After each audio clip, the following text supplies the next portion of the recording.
ว่าขันธ์ห้าคือกรรมเก่าแม่นความเพิ่นเด้อเป็นภาชนะรองรับความเจ็บปวดทุกชนิดเป็นร่างของโลกถือเบิดนั่นแหละ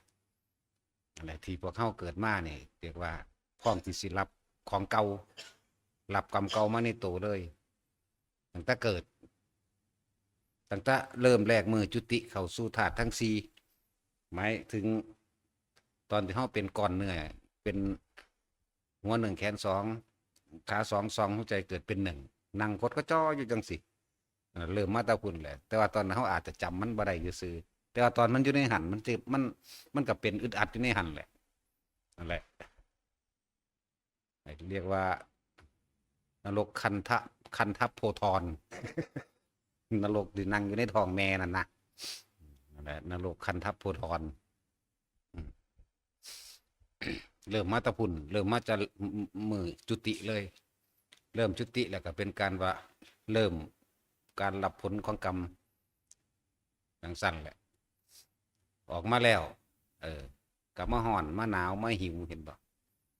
ให้แว่ออกมาบัดนี้ทางอันออกมาแล้วทางถ้าว่าได้ลูกสาวก็ว่าได้ค่าดองแล้วบัดก็ว่าเด้ถ้าว่าได้ลูกชายมาเออคนที่มีพื้นฐานจิตใจทั้งพุทธก็ว่าได้คนบวชให้พ่อให้แม่แล้วสิได้พาพ่อแม่จูงพ่อแม่ขึ้นสวรรค์แล้วเด้เนาะแสงสั้นแต่ว่าทางคนนั้นจีนกับไปถืออีกแบบหนึ่งว่ามีผู้สืบสกุลรับสืบมรดกนะแสงสั้นเด้แต่ทางคนจีนกับพวกผู้หญิงกับว่าตัวช่วยกับว่าอีกมีเบิดแต่เฮาเอาตามคำพุทธเจ้าโลดขันธ์ห้าเป็นกรรมเก่าเป็นตัวรองรับกรรมต่างๆนานาสารพัดอาจจะเป็นตัวเศษกรรมของมันเศษกรรมคือการเจ็บการปวดการป่วยการถูกมีดบาดของมีคมยางเหยียบหนามเหยียบตอไม้ศอกใส่เอ็นแมงงอดเวียดดาดมีเบิดนั่นแหละสะเก็ดไฟฟงใส่น้ำห้อนลวกยางตำขางเหล่าตำขางเหล่าตำขางเฮือนตำเสาตำพุ่นตำพี่เฮ็ดเจ็บเฮ็ดปวดฝุ่นเข้าตาเป็นน้องเป็นฝีจังสิอยู่ซื่อๆกับปวดจังเขาเลยจังสิกับมีเบิดนี่ละเอิ้นว่าเวลามันหลับกรรมเก่าเด้อสิเฮาบ่รู้ว่าแม่นหยังกูคือเป็นแนวนี้จังเขาโลดนะเอิ้นว่าขันธ์ห้าคือกรรมเก่าคือเป็นภาชนะรองรับกรรมเก่าอันทำไว้เป็นเศษมันซื่อๆเด่นนั่นแหละแต่คนศึกษาธรรมะหรือว่าค่อยๆฝึกหัดปฏิบัติธรรมะมาเรื่อยๆน่าตะน้อยโลกใหญ่ๆข้างหน้ามันสิรองรับไว้บางคนอาจจะเป็นตอน20 ปี30 ปี40 50 60 70อย่าลืมว่าการส่งผลของกรรมนี่ให้ผลในขณะนี้คือเฮาหิวห้อนหนาวเจ็บปวดในตัวในร่างกายเฮานี่ให้ผลในขณะนี้ให้ผลในวันพรุ่งนี้เฮาบ่ฮู้ได้มื้ออื่นว่าเฮาสิย่างไปเหยียบหนามบ่ฮู้บ่มีผู้ใดฮู้อนาคตให้ผลในพรุ่งนี้มะรืนนี้ต่อไปกับเดือนนั้นปีนั้นปีหน้าชาติหน้าไปเด้ชาติหน้ากับหน้าอสงไขยหน้าพุ่นน่ะบ่ได้เบิดได้อย่าคิดว่าสิใส่เบิดเด้อมีแต่แหวกหนีออกโลดบ่เบิดเพราะเฮาเกิดมาหลายอสงไขยแล้วนะสั่นบัดนี้คนที่เริ่มปฏิบัติธรรมเป็นถ้าเป็นเด็กน้อยนี่คือเด็กน้อยซักนี้ปฏิบัติไปเลยบ่ค่อยป่วยดอกเพราะว่ามันสิสดใสกำเก่าสดใสในทางอันนี้เป็นทางจิตวิญญาณสดใสที่เฮามาทำสมาธินี่คือเริ่มต้นตั้งแต่ศึกษาธรรมะการได้ยินได้ฟังการอ่านไขควรเป็นหน้าโดยตนเองเฮ็ดให้จิตใจของเฮาเริ่มสงบหาทางสงบขึ้นมาได้นั่นแหละบุญก็เกิดขึ้นไปตามนั้นคือความสงบนั่นแหละบุญก็ดีเกิดขึ้นไปตามนั้นบางประเภทถือว่าเฮาสิได้รับโดยการเหยียบหนามจังสิก็บ่เหยียบนี่ใส่ก็ใส่ไปเลยแบบบ่เหยียบบางคนก็ถูกเสียนตำหรือว่าถูกน้ำนี่น้อยเขาไปเป็นหนองสิก็บ่เป็นไปเลยจังสิก็มีแล้วมันก็คอยทยอยแบบนี้ของมันเองใส่โดยบ่ต้องใส่โดยเฮาก็บ่ฮู้จักว่าใส่คือกันแหละจังว่าบัดนี้เฮา เริ่มมาปฏิบัติทำความสงบนิ่งเขามากขึ้นมาก็กรรมอันใหญ่ๆก็ค่อยละออกได้บัดบางคนที่เป็นมะเร็งเป็นฝีในตับเป็นโรคตับหรือเป็นหยังก็ว่าไปมันจะค่อยละออกแบบนี้แล้วมันก็สดใสกันเองในตัวเองตะกี้เขาเป็นธาตุร่างกายว่าถ้าเป็นหยังเขาแลนหาหมอธาตุร่างกายย่านตะบ่สวยบ่งามบ่ปกติบ่สมบูรณ์บ่รอผิวบ่ผู้หญิงก็ย่านตะบ่งามหาแนวประดับตกแต่งร่างกายหาแนวมาดึงมาเขียนมาเพิ่มมาเติมนั่นแหละจังซั่นเด้อว่าเป็นธาตุร่างกายหาเงินก็เป็นธาตุเงินก็แปลว่าเป็นธาตุร่างกายคือเก่านั่นแหละอันใดมันแสบหาซื้อมากินบำรุงตับเด้อบำรุงเลือดเด้อบำรุงหัวใจเด้อโอ้หลายอย่างสารพัดที่กินเข้าไปป้องกันนั่นป้องกันนี่นะอะไรเขาเป็นธาตุร่างกายอย่างสั้น บัดนี้เขาตาคนปฏิบัติธรรมหรือสิใส่ร่างกายเป็นธาตุจากพวกเราตะกี้เขาเป็นธาตุร่างกายหาเงินก็หามาบำรุงกายจากของเองบ่ให้มันเฒ่าบ่ให้มันแก่เสื้อผ้างามๆแบบใดมันหมักก็ซื้อมาใส่หูบ่มีแนวเจาะเนี่ยก็เจาะเอาเองมาเฮ็ดเอาเองแต่งประดับประดาเขาเขียนคิ้วเขียนตาเข้าไปคิ้วตัวของมีมาแล้วก็เขาถอนแล้วก็เขียนทำไมคืออีบูด โอ้ยอีดังเหียนจังสั่นแล้วเขียนเอาได้บัดนี้มันเป็นธรรมชาติจังสั่นแหละเป็นธาตุกายอันใดเขาว่าดีว่าเลิศขนควายมากล่ะธาตุร่างกายเลื่อนว่าขันธ์ห้านี่แหละเป็นตัวรองรับกรรมเก่าทั้งเบิดที่เป็นเศษของมันเองนั่นแหละคนที่ปฏิบัติธรรมไปเลยกรรมเล็กๆน้อยๆอกุศลกรรมเล็กๆน้อยๆจะค่อยๆถอนออกโดยความบานิปฏิบัตินิ่งเขาดีขึ้นจิตใจสงบนิ่งมากขึ้นความโลภมันลดหน่อยถอยลงมาเรื่อยโรคใหญ่ๆที่สิเป็นโรคตับก็บ่เป็นสิเป็นโรคตับสิเป็นโรคปอดสิเป็นหยังที่มันหนักก็บ่เป็นนั่นแหละมันสดใสกันในตัวของมันเองอย่างสันถ้าเฮาเข้าใจวิถีทุกอย่างเกิดจากจิตถ้าเข้าใจความคิดเข้าใจจิตของเฮาเองแล้วแต่ต้องอาศัยธรรมะอาศัยฟังธรรมพระพุทธเจ้าเด้มันจะเข้าใจแนวมื้อนี้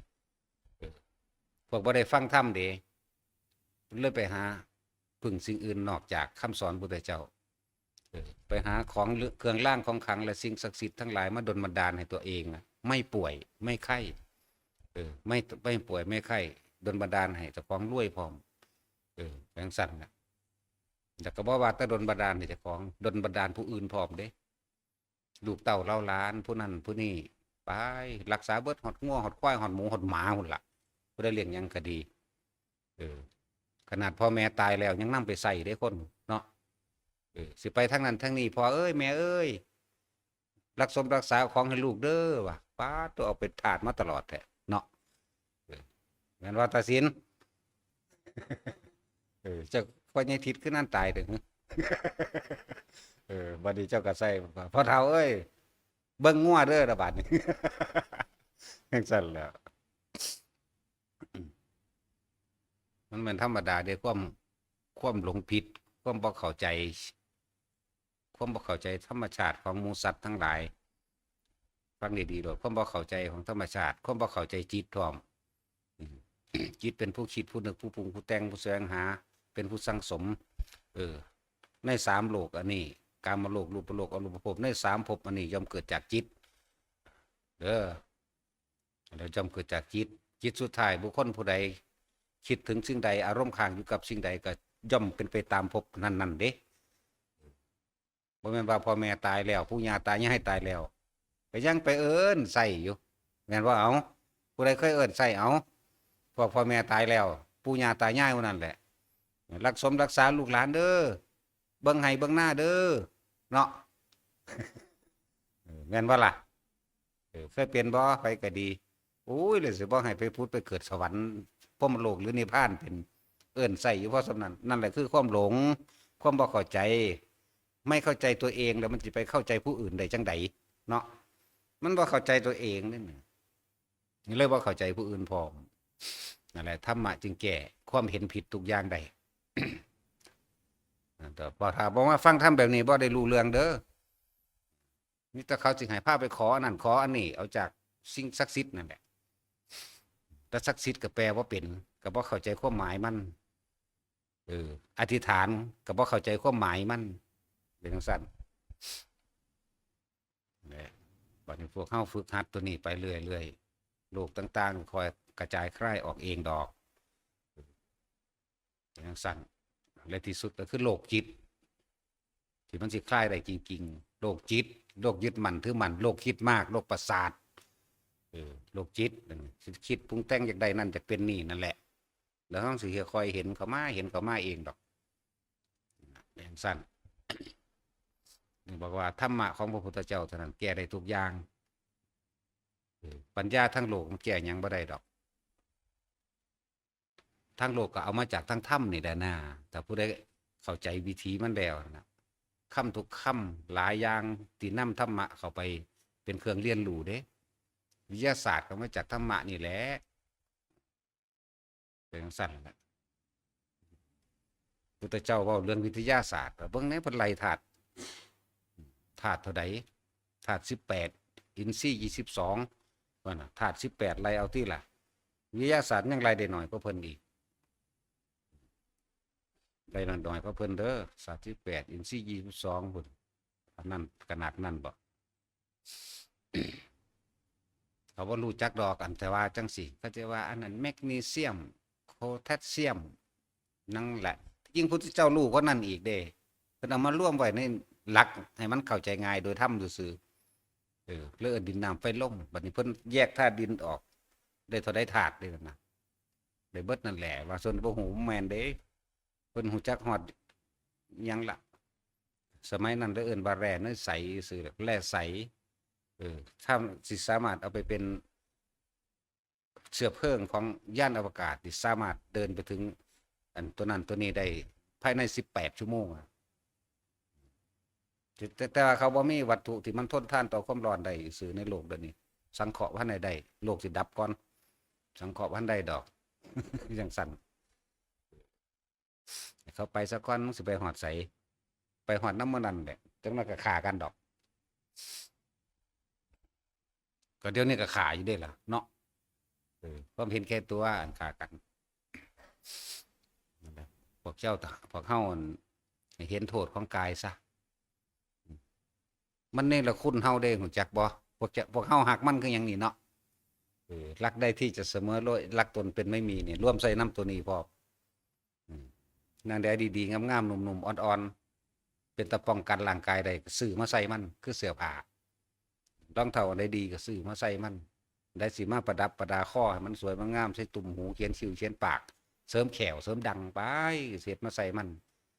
มันขบฏพวกเจ้าคือเก่านั่นแหละมันก็เฒ่าคือเก่ามันก็เก็บก็ปวดคือเก่ามันก็ป่วยคือเก่ามันก็หิวห้อนหนาวคือเก่านั่นแหละมันบ่ได้ซื่อสัตย์ดอกแต่ว่ามันเป็นธรรมชาติซื่อมันบ่ได้ซื่อสัตย์กับใจเจ้าของที่พวกเฮาอยากให้มันเป็นดอกเด้อแนวใดมันดีซื้อไม่มันกินบ่สั่นเนาะกินแล้วมันอิ่มเป็นอยู่บ่นะมื้อใหม่มันก็กินอีกในมื้อเดียวกันนี่แหละคาบเดียวกันนี่แหละว่าแต่เห็นนั่นเห็นนี่เป็นตาแซ่บแต่นำเอาโลดคือเก่านั่นแหละเพิ่นจังให้พวกเฮาหันเข้ามาให้เห็นสิ่งที่สำคัญที่สุดปัจจัย4นี่แปลว่าเครื่องอาศัยอันสำคัญสูงสุดของมนุษย์และสัตว์ทั้งหลายอาหารเป็นที่หนึ่งบ่มีเสื้อผ้าใส่ก็สร้างว่าแต่มีอาหารกินตายยากอยู่ดอกจังซั่นอาหารเป็นที่หนึ่งเลยอาหารเครื่องนุ่งห่มเสื้อผ้าเครื่องประดับประดาเครื่องใช้สอยอื่นๆที่อยู่อาศัยแล้วก็ยารักษาโรคก็เรียงลำดับถูกปานนั้นตัวอาหารเป็นที่หนึ่งเครื่องนุ่งห่มเป็นที่สองป้องกันเหลือบยุ่งร้อนหนาวที่อยู่อาศัยเป็นที่สามยารักษาโรคเป็นที่สี่ส่วนมันสิป่วยจังแลนหาดอกแม่นบ่นั่นแหละคุณเรียกว่าแค่นี้เครื่องอาศัยของชีวิตไปแค่ซ้ำตายหาอยู่หากินไปซ้ำตายหนึ่งเด้ไปก็ดีรวยเท่าใดก็สร้างมันบ่ได้ซื้อผู้ใดมาตายแทนใดความเจ็บปวดก็คือกันปวดแทนกูแน่กูให้มึง10 ล้านจังซี่เอ้าแต่มันเฮ็ดได้ซั่นแล้วบ่มีทาง ป่วยแทนกูแน่ตายแทนกูแน่ก็มีทางนั่นแหละบอกว่าร่างกายมันบ่เป็นของเฮาบ่เป็นไปตามนาใส่ให้มันเป็นประโยชน์จักประโยชน์บ่พูดแล้วการที่ใส่ร่างกายเป็นประโยชน์ต้องให้มันเป็นประโยชน์กับผู้อื่นอันใดควรอันใดบ่ควรเร่งเบิ่งทุกคนเคยทำประโยชน์โดยบ่ได้หวังผลประโยชน์จักครั้งหนึ่งในชีวิตบอกฟังทั้งบ้านทั้งนี่คือกันล่ะฟังดีๆเด้อเคยทำประโยชน์สาธารณะโดยบ่ได้หวังประโยชน์จักครั้งหนึ่งในชีวิตตั้งแต่เฮาเกิดมาเนี่ยเฮาใส่ต้นไม้ป่าไม้พื้นไม้เฮาใส่น้ำตามธรรมชาติมาเท่าใดแล้วบ่ว่าสิเป็นน้ำบาดาลที่ทั้งหลวงหรือทั้งการหรือไผก็ช่างที่เขาขุดขึ้นมาใส่หรือน้ำสางน้ำบ่อว่าสิคลองน้ำอันเป็นธรรมชาติจังซี่เคยขุดคลองน้ำไว้ให้น้ำให้สัตว์อื่นให้คนอื่นได้ใช้แล้วบ่เคยปลูกต้นไม้ผู้อื่นได้ตัดได้อยู่ได้กินได้ใช้ดอกบ่ได้คือกันเด้อฟังดีๆเด้อตอนเฮาไปตัดเอานั่นไผปลูกไว้คือไปตัดเอาได้เนาะตัดเอาอยู่หม่องป่าที่มันเกิดเองตัดเอามาทำบ้านทำเรือนตัดเอามาเฮ็ดเป็นเครื่องใส่ไม้สอยต่างๆนานาแต่ว่าตัวเองเคยปลูกหรือยังปลูกโดยบ่ได้คิดว่าสิเอามันมาใส่นั่นน่ะแต่ว่าใส่มันนี่นับประมาณบ่ได้ไผก็สร้างทุกคนเลยจังซั่นแหละน้ำบ่อน้ำมีบาดาลน้ำห้วยต่างๆนี่เคยขุดบ่อขุดน้ำบ่อขุดห้วยขุดสระกักขังน้ำไว้ให้คนได้กินให้คนได้ใส่ได้ให้สัตว์ได้กินอยู่น้ำบ่อเนี่ยคิดเบิ่งเด้อเคยเห็นแนวมื้อนี้หรือยังบางคนอาจสิเถียงในใจว่าเป็นหยังสิบ่เคยปลูกสาต้นไม้คิดดีๆปลูกอยู่เฮือนเจ้าของมันเป็นเจ้าของแต่พวกเจ้าปลูกต้นบักม่วงขึ้นอยู่เฮือนเจ้าของก็เที่ยวหดน้ำท่วนดินอยู่หั่นถ้ามีหมดมีแมงขึ้นไตก็ฉีดยามันขามันซ้ำเนาะนั่นบ่ได้แม่นประโยชน์เพื่อผู้อื่นเด้นั่นน่ะประโยชน์ด้วยความเห็นแก่ตัวโดยตนซ้ำแหละอย่างสั้นนี่พูดถึงว่าคนที่เสียสละจริงๆจาคะหมายถึงว่าตัดออกจากความเป็นเจ้าของเด้จาคะตัดออกจากความเป็นเจ้าของสละตนเองปลูกต้นไม้ปลูกกอไผ่ปลูกของอยู่ของกินต้นไม้สิเป็นของใส่บ่แม่นไม้พืชผลกะเป็นต้นไม้ใส่เคยไปปลูกบ่เคยไปดูแลมันบ่เนี่ยอันที่ปลูกของเจ้าของเองกับมันปลูกกินปลูกแล้วก็หวง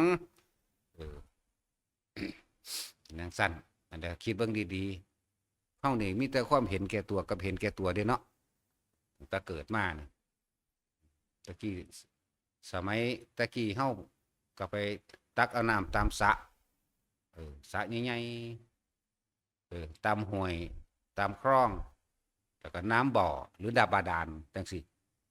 บัดนี้เฮาเคยขุดบาดาลบ่เคยขุดบ่อบ่เคยทำห้วยบ่กักอ่างน้ำไว้เป็นอยู่บ่เป็นแต่ว่ามีแต่ใส่บุคคลผู้ใดเคยเสียสละสิ่งเหล่านี้เลยถามว่าเคยอยู่บ่เฮ็ดหยังเพื่อผู้อื่นให้ผู้อื่นได้ประโยชน์บ่แม่นเจ้าของเอาประโยชน์นั่นแหละมันก็เลยว่าคนเฮาบ่รู้จักเสียสละดอกมีแต่เอาถ้าบ่เอาธรรมะพุทธเจ้าเข้ามา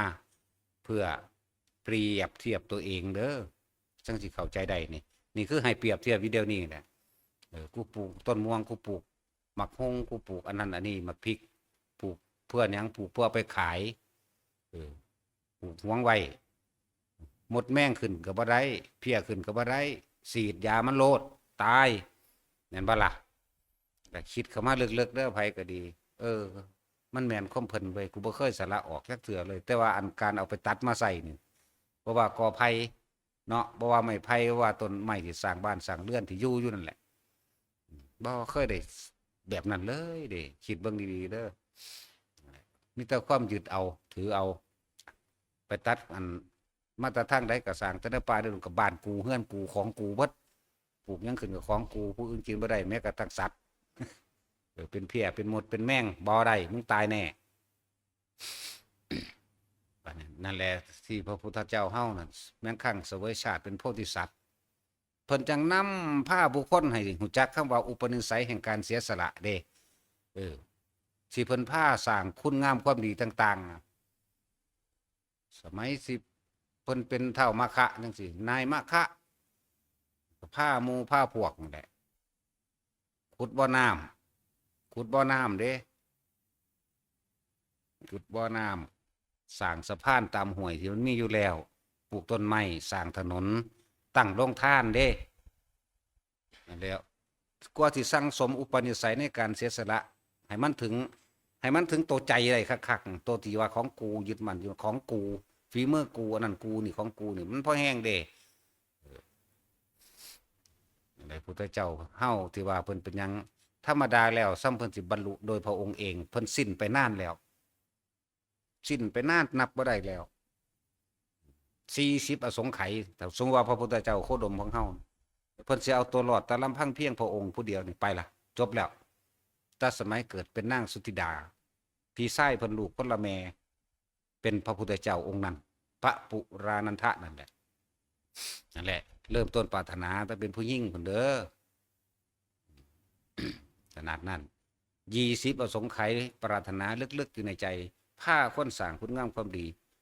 รักษาศีล8ตลอดชีวิตจังมาเป็นผู้ชายหลังจากเป็นผู้ชายแล้วก็เอาล่ะเต็มที่เลยบัดอย่างสั้นอธิษฐานเรียกว่าตั้งใจมุ่งมั่นสู่จุดหมายในสิ่งที่ตัวเองปรารถนาคือปรารถนาอยากเป็นพระพุทธเจ้าคือพระพุทธเจ้าปุรันทะเป็นพี่ชายเพิ่นเองอย่างสั้นแล้วก็รักษาศีล8ตลอดชีวิตจะได้บ่เอาหัวเด้เอาเลยเป็นสั้นอยู่เลยจนสมความมุ่งมา่ปรารถนาไปเกิดที่สวรรค์การทานจิตว่าสมที่ตั้งใจไว้สมที่อธิษฐานไว้เขาเกิดเป็นผู้ชายแล้วก็เป็นผู้ชายมาตลอดเลยบ่เคยกลับเป็นผู้หญิงแล้วก็บ่เป็นกระเทยพร้อมเป็นมาตลอดเลยจนเท่าเดี๋ยวนี้แหละแต่ว่าเพศหญิงมันบ่สมบูรณ์ในการต่อสู้หลายๆอย่างปกป้องตนเองบ่ได้ถึงสิมีปัญญาชั้นฉลาดเจ้ากับแพ้ทางกายแจงสั่นสู่คนโง่ก็บ่ได้เด้สิบอกให้เด้อกำลังงันเจ้าฉลาดอยู่มันทั้งมีการพลาดใส่คนโง่แหละมันสู่คนโง่ปรับเจ้าบ่ได้เด้อย่างสั้นเพิ่นก็เลยอธิษฐานคำว่าอธิษฐานบารมีแบบตั้งใจมุ่งมั่นสู่จุดหมายด้วยความปรารถนาด้วยความเพียรด้วยฉันทะวิริยะจิตตะวิมังสาในตนเองจนเกิดเป็นผู้ชายได้เป็นมาเลยจนเท่าเดี๋ยวนี้จนบรรลุสัมโพธิญาณแล้วสั้นแล้วจังผ้าคนเสร็จความดีได้บาดนี่ผ้าไปซอยเหลือผู้นั้นซอยเหลือผู้นี้ผ้าปลูกต้นไม้ผ้าขุดนำบ่อผ้าขุดนำสร้างผ้าสร้างวัดผ้าสร้างถนนหนทางเด้มันธรรมดาเด้สมัยใดกับเกิดในสมัยใดที่มันเป็นหมักจกหมักเสียมหมักจอบอยู่นั่นแหละก็เอาหมักจกเสียมจอบเฮ็ดหนทางเป็นไปตามยุคตามสมัยส่วนเฮาสิเข้าใจคำว่าเสียสละมันพอแห้งอยู่นี่แหละเพิ่นพาเฮ็ดจังซั่นเด้แบบคนที่มีอุปนิสัยสังสมมาด้วยกันเพิ่นยังเทศนาโปรดเอาได้เข้าใจว่าละบาทนี่อันนึงนั่นแหละ4อย่างที่พระพุทธเจ้าตอบคำถามพระองค์เป็นผู้มีฤทธิ์มากเป็นผู้มีบุญมากเป็นผู้มีปัญญามาก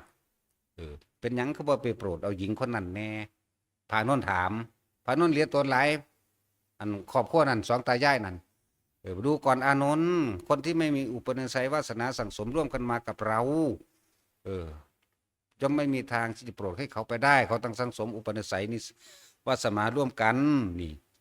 จึงว่าปุพเพจกตะปุญญาตาการทำบุญไว้ในชาติก่อนที่ร่วมกันมันจึงเป็นไปได้แต่ว่าเพิ่นก็ไปพิสูจน์ในพระอานนท์เบิงอยู่ได้ล่ะไปน้ำกันไปต่อหน้าต่อตานี่แหละไปพิสูจน์ให้เบิงเด้งอานนท์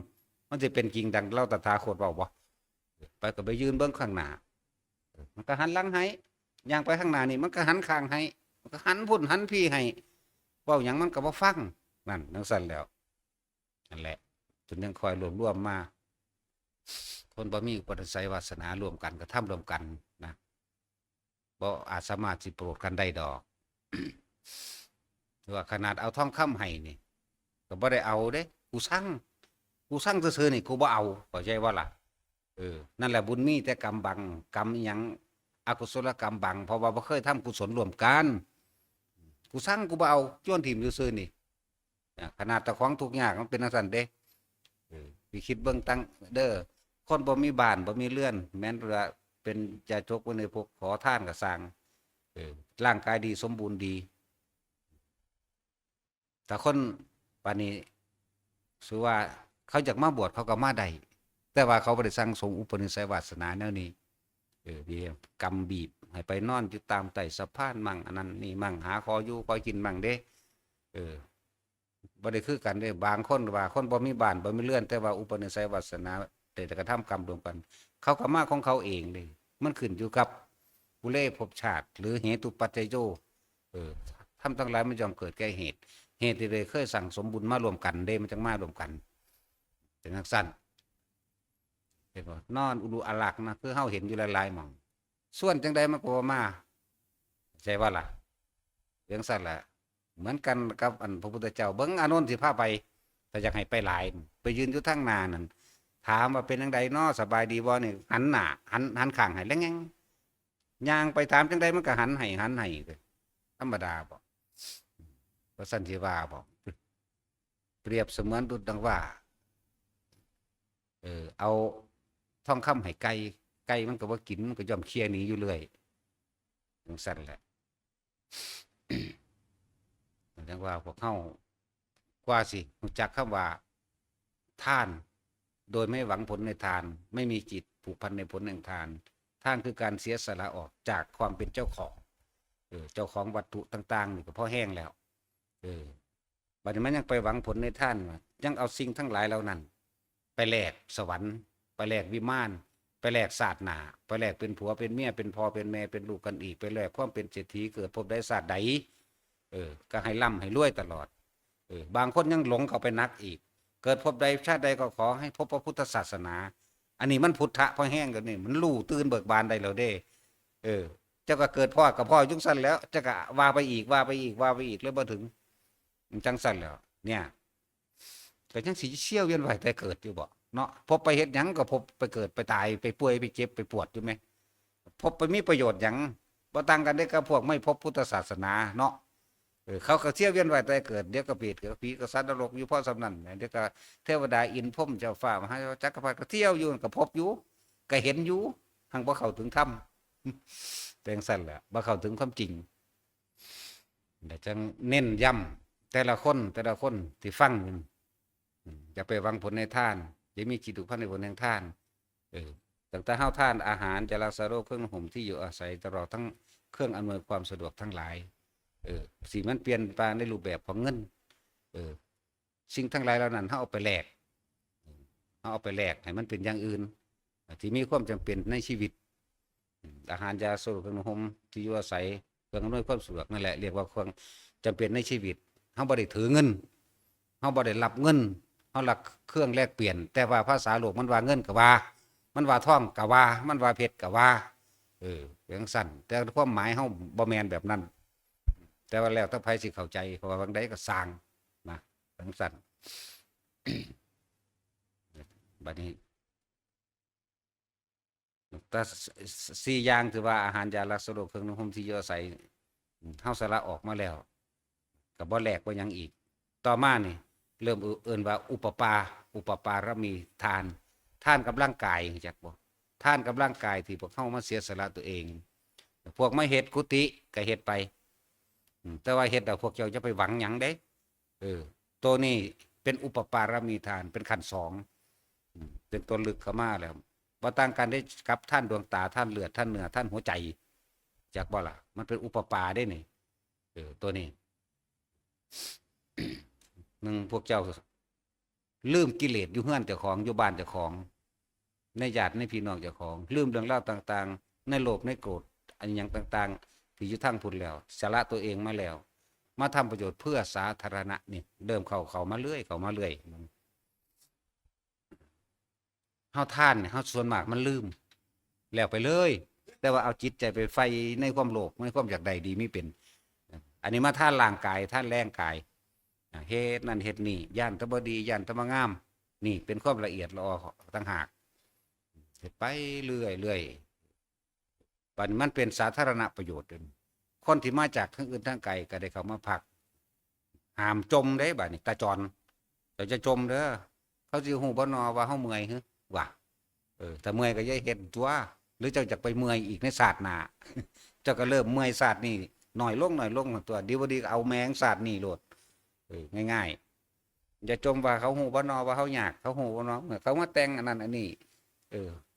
ให้จังให้เฮาเฮ็ดจังซั่นจังซี่แท้นอนี่อย่าไปจมเฮ็ดไปโลดเออพวกใดใส่บ่คุ้มก็พวกนั้นก็เป็นหนี้ดอกสิบอกให้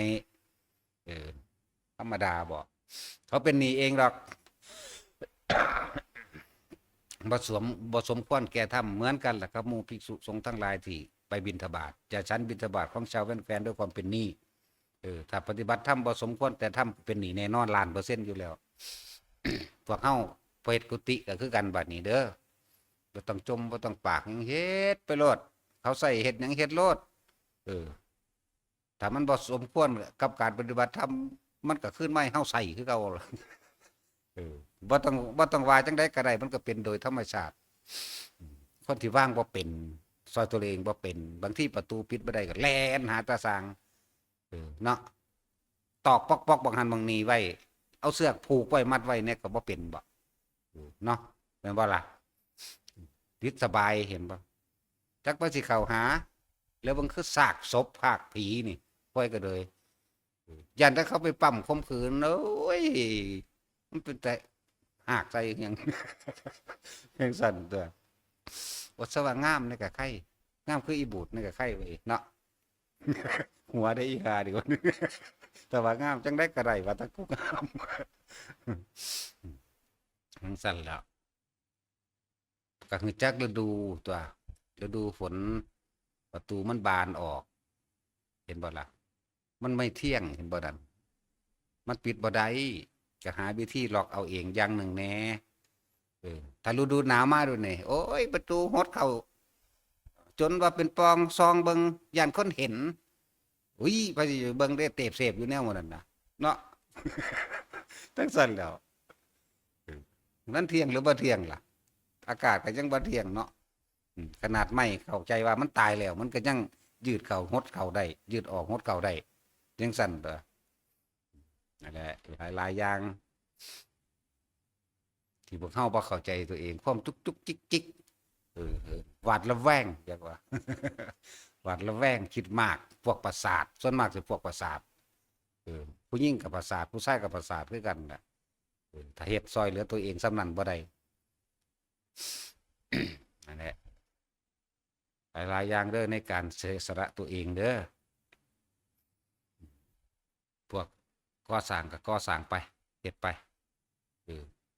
ให้มันเมื่อยศาสตร์นี่เป็นศาสตร์สุดท้ายซะนะไปก็เลยใส่มันเต็มที่รถเป็นยังบัดนี้ให้กายนี่มันเป็นธาตุใจเฮาแหม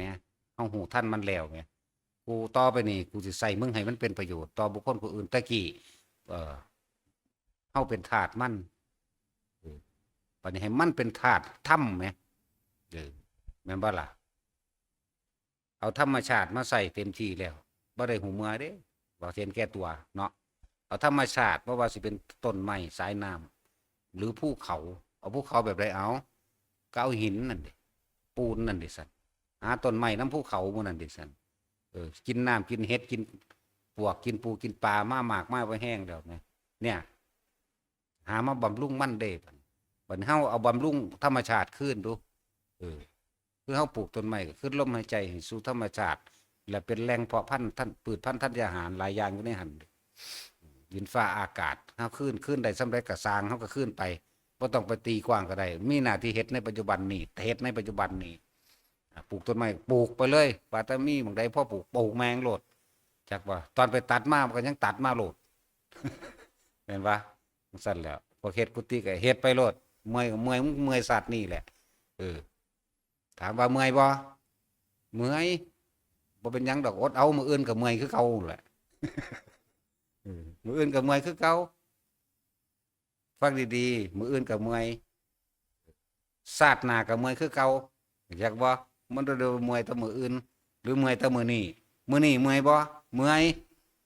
เมื่อยก็อดเอามื้ออื่นก็เมื่อยอีกยินบ่ตาจรมันบ่ได้เมื่อยแต่มื้อนี้แล้วมื้ออื่น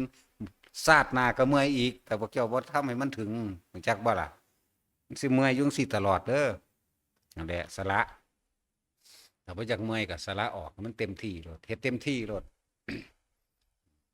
แต่ตายแล้วบ่ได้เฮ็ดเด้เฮ็ดโลดมันก็สละของมันออกเองดอกพวกนี้หรือจะกลับมาเฮ็ดใหม่ได้กลับมาเฮ็ดใหม่เด้ถ้าบ่ยอมเสียสละแต่เดี๋ยวนี้เริ่มต้นเตาท่านมีจิตอุพันธ์ในผลแห่งท่านบ่มีบ่อยากได้หยังบ่อยากเป็นหยังท่านซื่อๆบ่ว่าสิอาหารยารักษาโรคขนมเงินทองต่อมาก็ท่านกับร่างกายของเฮาเองจักบ่ล่ะนี่กับร่างกายเฮ็ดหยังก็สร้างเฮ็ดมันเป็นประโยชน์แน่เคยคิดพ่อบ่บุไปเอาของธรรมชาติมาใส่เท่าใดแล้วจื้อก็บ่ได้เนาะแล้วคืนธรรมชาติเบิ่งดูบัดนี้เคยใส่แรงงานผู้อื่นมาเท่าใดแล้วแต่ว่าโดยบ่ได้รู้ตัวเองใส่แรงงานผู้อื่นนั่นแหละที่เฮาได้เที่ยวถนนหนทางก็ล้วนแล้วถ้าคนที่ตายไปแล้วเฮ็ดไว้ให้เฮาแล้วเฮายังได้เที่ยวจักบ่ล่ะ สั้นแล้วคนที่ตายไปแล้วได้ปลูกไว้ต้นไม้มื้อนั้นก็ดีคนที่ตายไปแล้วได้รักษาไว้ก็เลยมันจังเหลือต่างๆนานาสารพัดไว้เฮาแม้กระทั่งแผ่นดินนี่เด้แผ่นดินเนี่ยคนที่ตายไปแล้วได้รักษาไว้เฮาจังมามีแผ่นดินอยู่นี่รักษากันรักษาในปัจจุบันนี่มันดีเถอะเป็นจังซั่นแต่คืนธรรมชาติเบิ่งดูบ่นี่ว่าทุกคนเสียสละให้เต็มที่เสียสละภายนอกก็คือปัจจัย4อาหารยารักษาโรคเครื่องห่มที่อยู่อาศัยมันอาจจะมาในรูปแบบของเงินก็แล้วแต่เพราะเฮาเอามาเป็นเครื่องแลกเปลี่ยนเฮาบ่ได้ถือว่าเป็นเงินแต่โลกมันว่าก็ว่าน้ำมันอยากบ่ล่ะเป็นจังซั่น บัดนี้เครื่องภายในคือร่างกายของเฮาเองกำลังนอนตื่นใหม่นอนตื่นขึ้นมาใหม่มันก็เซาเมื่อยดอกไปเฮ็ดอีกมันก็เมื่อยคือเก่านั่นแหละ เมื่อยก็อดเอาแต่พวกเจ้าบ่อดเอาในมือนี่มืออื่นพวกเจ้าก็เมื่อยอีกแล้วก็ซาดหน้าก็เมื่อยอีกนั่นเมื่อยอีกคือเก่าสละออกภายนอกและภายในสูงสุดก็คือหมายความว่าชีวิตนี้ทุ่มเทให้แก่หนทางของพระนิพพานชีวิตนี้ทุ่มเทให้กับความจริงหรือทุ่มเทให้กับพุทธศาสนาศาสนาแปลว่าหนทางเดินบ่ว่าสิเดินทางกายได้ว่าจะเดินทางใจหรือปฏิปทาหรือแนวทางให้เข้าถึงความจริงอันประเสริฐให้เข้าถึงความจริงอันสูงสุดของธรรมชาติเรื่องศาสนาพุทธเนี่ยมอบให้เบิดเลยบาดนี้3อย่างบ่ว่านอกบ่ว่าในบ่ว่าแม้กระทั่งชีวิตตัดหัวบูชาพระพุทธเจ้านี่มันบ่ได้แปลว่าไปตัดแล้วไปเด้ให้เพิ่นเด้อันคือน้อมนำตามความจริงตามความเห็นเป็นจริงแล้วเฮาบ่ได้เฮ็ดตามความเชื่อเด้เฮาเฮ็ดตามความจริงเฮาบ่ได้เชื่อไผง่ายๆขนาดพุทธเจ้าตอนเริ่มต้นแรกเฮาก็บ่เชื่อเด้อ่านมาแต่น้อยๆพุ่นเด้เถียงไปนำได้อ่านในปฐมโพธิกถาก็เลยหนังสือตะกี้หังหายากเป็นผูกซ้ำแหมมันบ่ค่อยมีง่ายแบบนี้เด้ซุมื้อนี้หาง่ายๆอ่านไปนำเถียงไปนำแม่นอยู่บ่ออกมาได้ย่างไปได้เก็ดเก้าสิตัวเด้อไปล่ะเถียงไปนำเด้จังซั่นแล้วแม่นอยู่บ่นั่งอยู่ในคันนั่งอยู่ในท้องแม่แท้ๆสิไม่เว้ากับแม่ได้จังใดแต่ก็แม่นอยู่บ่ท้องแม่บ่ปุ้งขึ้นคือคนทั่วไปน่ะท้องแบนเด้ท้องบ่ท้องธรรมดาจักบ่ล่ะแม่นอยู่บ่เลยเถียงอยู่หั่นแหล้วธรรมดาบ่พูนไล่ไปไล่มาจนฮอดออกบวชหรือว่าเพิ่นตัวคนหรือว่าเป็นแก๊งหนึงของขอทานนอแล้วตั้งตัวเองเป็นไงว่าเป็นพระพุทธเจ้ามันเถียงไปตลอดเด้ว่าธรรมดาเด้จนออกบวชจนตรัสรู้พุ่นเด้แต่ปฏิจจสมุปบาทก็เถียงปฏิจจสมุปบาทเด้ว่าธรรมดาเด้ไล่ได้บ่เป็นเด็กน้อยพุ่นเด้ป .3 หรือป .4 มันได้อวิชชาเป็นปัจจัยบังเกิดสังขารเป็นปัจจัยบังเกิดวิญญาณเป็นปัจจัยบังเกิดนามรูปคล่องมาแตะพุ่นเด้เถียงอยู่ตลอดบ่ได้เชื่อเด้นั่นแหละตอนคือบัดนี้ก็ได้พระไตรปิฎกตะกี้มันบ่ได้มีทั่วไปหลายปานนั้นดอกได้ของสอธรรมภักดีเป็นตัวหนังสือทางลาวซ้ำตะกี้เป็นตัวหนังสือทางพุ่นมันเป็นผูกได้เอามาอ่านพอแห้งเด้หายากแต่มาหนังสือพวกนั้นเดี๋ยวนี้ถ้ามันยังอยู่มันเปื่อยเบิดแล้วล่ะมันเป็นกระดาษเหลืองๆนะเป็นสั่นกรอบเบิดล่ะสั่นล่ะเดี๋ยวนี้เขามาพิมพ์มาใหม่ได้อ่านซุมื้อนี้พิมพ์ตกหลายพอมันเป็นลูกสอพระเยสอตายแล้วจบพระท่อเก่าเด้พระเยสอนั่นน่ะธรรมดาดิคนเก่งนักเจ้านักปราชญ์เด้แต่ว่าสูงงัวเขาอ่อน2ตัวบ่ได้เขาลูกสาว2คนมาแลกเอาแลกให้เล่าศึกเพราะเฮ็ดลงพิมพ์จังบอก ริมเสียงเฮียงจังซั่นแหล้วเดี๋ยวนี้ลูกเราเฮ็ดแต่มันลูกเราฟังลูกเราก็สิหัวอยู่หั่นนะสู้กับพากันพิมพ์ให้มันถูกนะอีหานี่ก็เลย ด่าไปทางนี้อีกนั่นแหละจังซั่นมันเป็นผูกต่อมาจังมามันจังมาเป็นเล่มจังซี่มีอยู่100เล่มบัดนี้ได้วิสุทธิมรรควิสุทธิมรรคก็เป็นผูกต่อมาก็ยังเป็นเล่มอยู่อันนี้ว่าศีลนิเทศสมาธินิเทศปัญญานิเทศเถียงเบิดบ่เถียงจักอันบ่มีเลยเถียงเบิดทุกอันที่ว่าสิบ่เถียงจักอันบ่มีแต่เถียงอย่างเดียวจังซั่นบ่ได้เชื่อเด้แต่ก็ค่อยเฮ็ดพิสูจน์เฮ็ดนั่นเฮ็ดนี่หาไปเรื่อยนั่นแหละแล้วก็เริ่มเห็นด้วยตัวเองมาเชื่อบ่เชื่อก็สร้างเด้มันเห็นจริงดอกนั่นแหละถ้าทุกคนฝึกหัดปฏิบัติเข้าถึงความจริงแล้วความเชื่อสิถูกทำลายไม่ได้เป็นไปตามความเชื่อแต่จะเป็นไปตามความจริงพุทธศาสนานี่ทำลายความเชื่อเข้าใจบ่บ่ได้มีความเชื่อในพุทธศาสนาเด้มีแต่ความจริงแม่นจังซั่นทุกคนพิสูจน์เขาก็เห็นดอกที่เว้ามานี่จริงหรือบ่จริงล่ะแต่ละคนนั่นน่ะย่านแต่เจ้าของเฒ่าย่านแต่เจ้าของบ่งามซื้อแล้วนั่นซื้อแล้วนี่มาบำรุงทั้งร่างกายอันนี้บำรุงผิวทั้งกินทั้งถูเนาะแม่นว่าซั่นทั้งกินโอ้ยอันนี้บำรุงผิวเด้อนั่นร่างกายเด้อจังซี่เด้เสื้อผ้าก็เอามาบำรุงบ่ซั่นนั่นแล้วแม่นหรือบ่แม่นล่ะบัดนี้แล้วมันฟังความพวกเจ้าอยู่บ่หากมันปานนั้นร่างกายก็ดีเนาะมันคือป่วยอยู่มันคือปวดหัวปวดแขวอยู่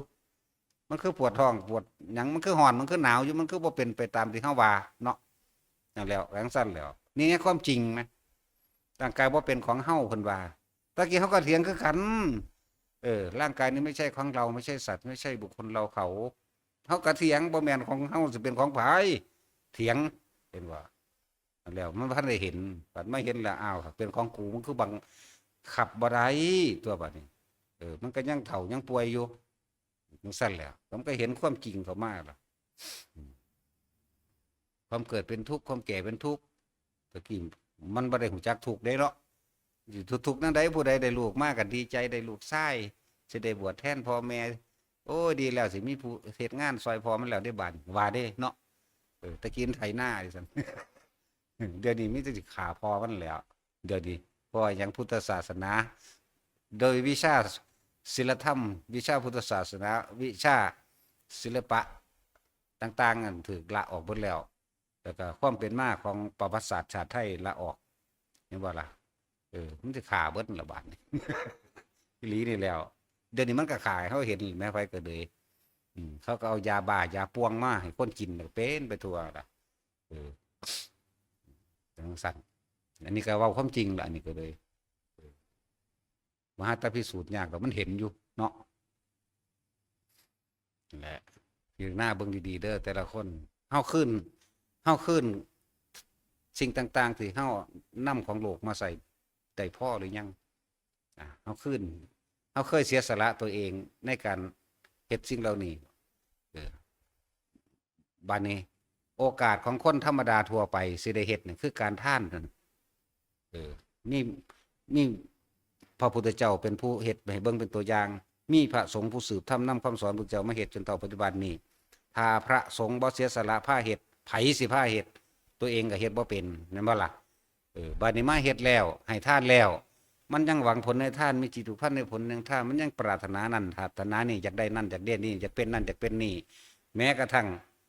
ไปเกิดใหม่มันก็อยากเป็นมันบ่เข้าใจขนาดนั้นดินั่นแหละมันยึดยึดในทานยึดในผลแห่งทาน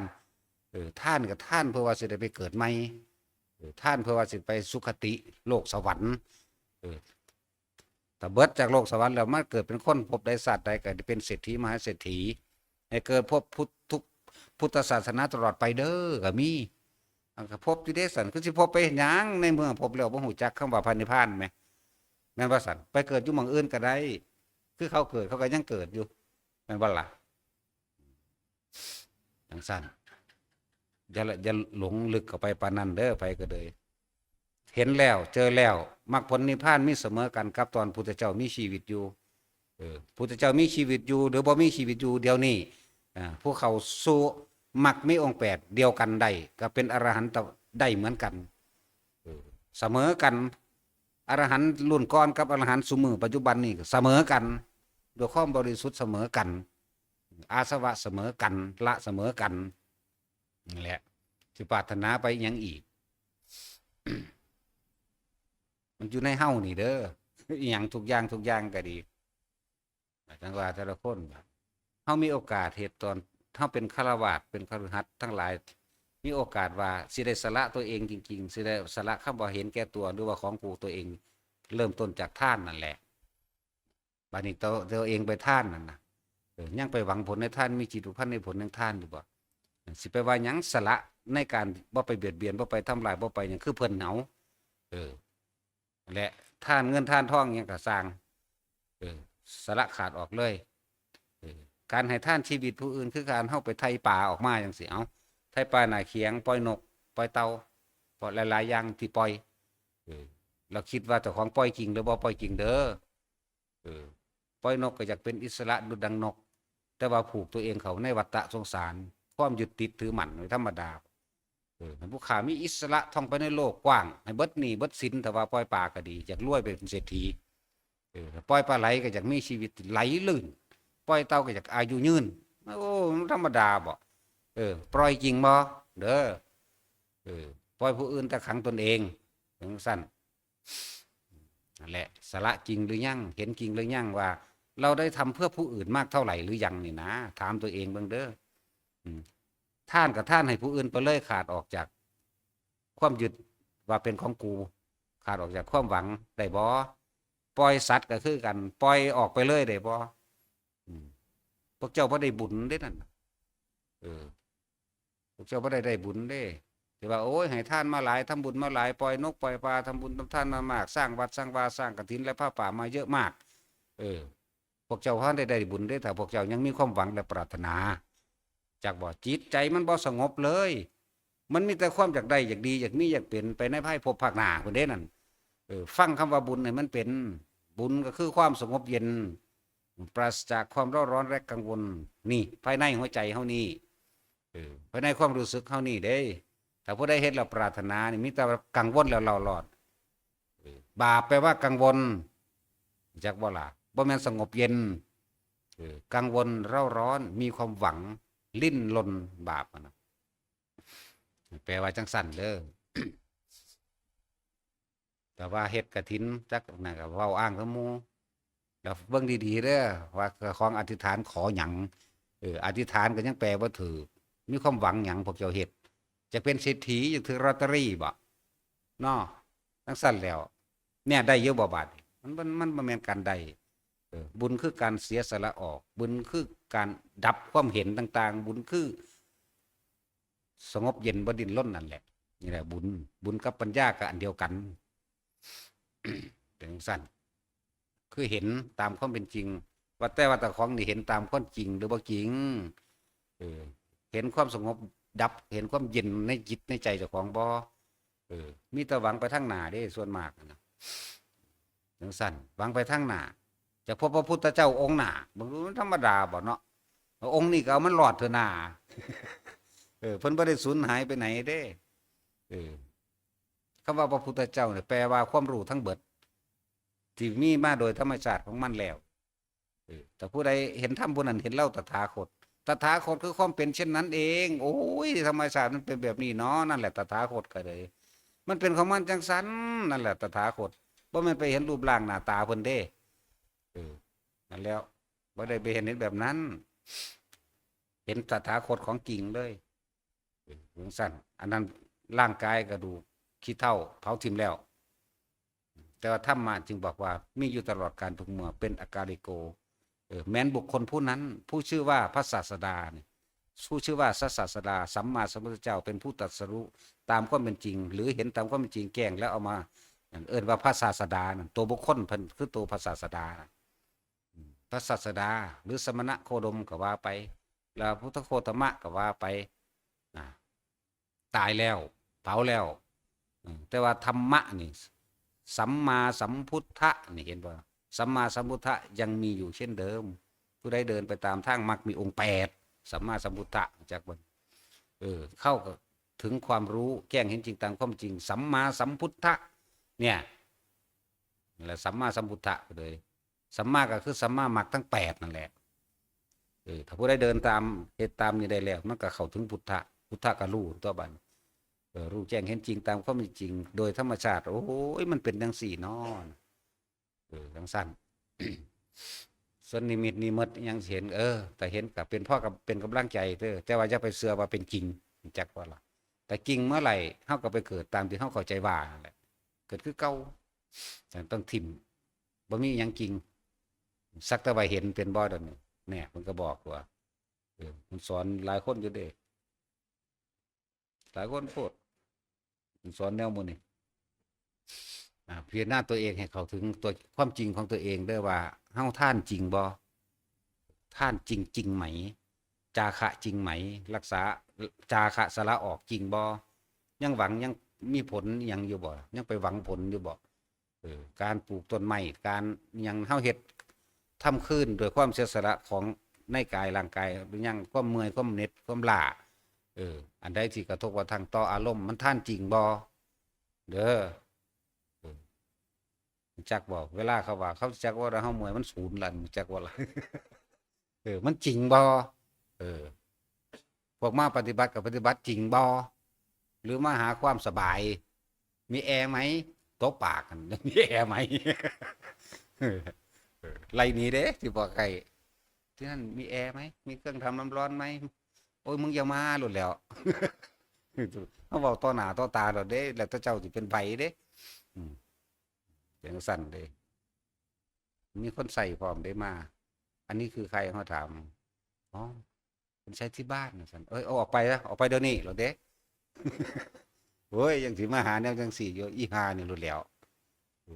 ได้แล้วก็หัวตัวมันสิเขียดลำกำแหล่ไปทั้งใดก็สั่งแมงเด้เนาะเดี๋ยวสั่นเด้เฮามันจากหัวมันสลดสังเวชมันจังบ่บอกบ่ถึกหรอกมันจากหัวจากว่าล่ะนั่นแหละพวกเฮามาปฏิบัติจริงบ่สละจริงบ่หรือว่ามาสร้างความผูกพันใหม่เด้อฟังดีๆเด้อพวกเจ้าสละทั้งพุ่นมาแล้วพวกเจ้ามาเอาใหม่บ่มาทำความผูกพันใหม่บ่หวงใหม่บ่เข้าใจบ่นี่หวงใหม่อยู่เงินเจ้าของก็หวงเงินบ่แห้งแล้วมาอยู่วัดก็มาหวงกูดอีกเนาะธรรมดาบ่หวงถิ่นหวงฐานหวงทีหวงหอดคนธรรมดาบ่เด้อฟังดีๆเด้อสละจริงไหมนั่นแหละ ผู้ว่าปฏิบัติก็ดีสละจริงบ่ผู้ทำงานว่าตัวเองเสียสละนี่ว่าสละทั้งเงินทองและแรงกายสละจริงบ่เด้อหันเข้ามาคิดถึงตอนนั้นมาเทียบกัน ตอนที่เฮาอยู่บ้านปลูกอ้อยก็ปลูกกินแต่ของไปขายของปลูกคนฮงก็ปลูกไปขายของกินแต่ของปลูกมะม่วงปลูกยูคา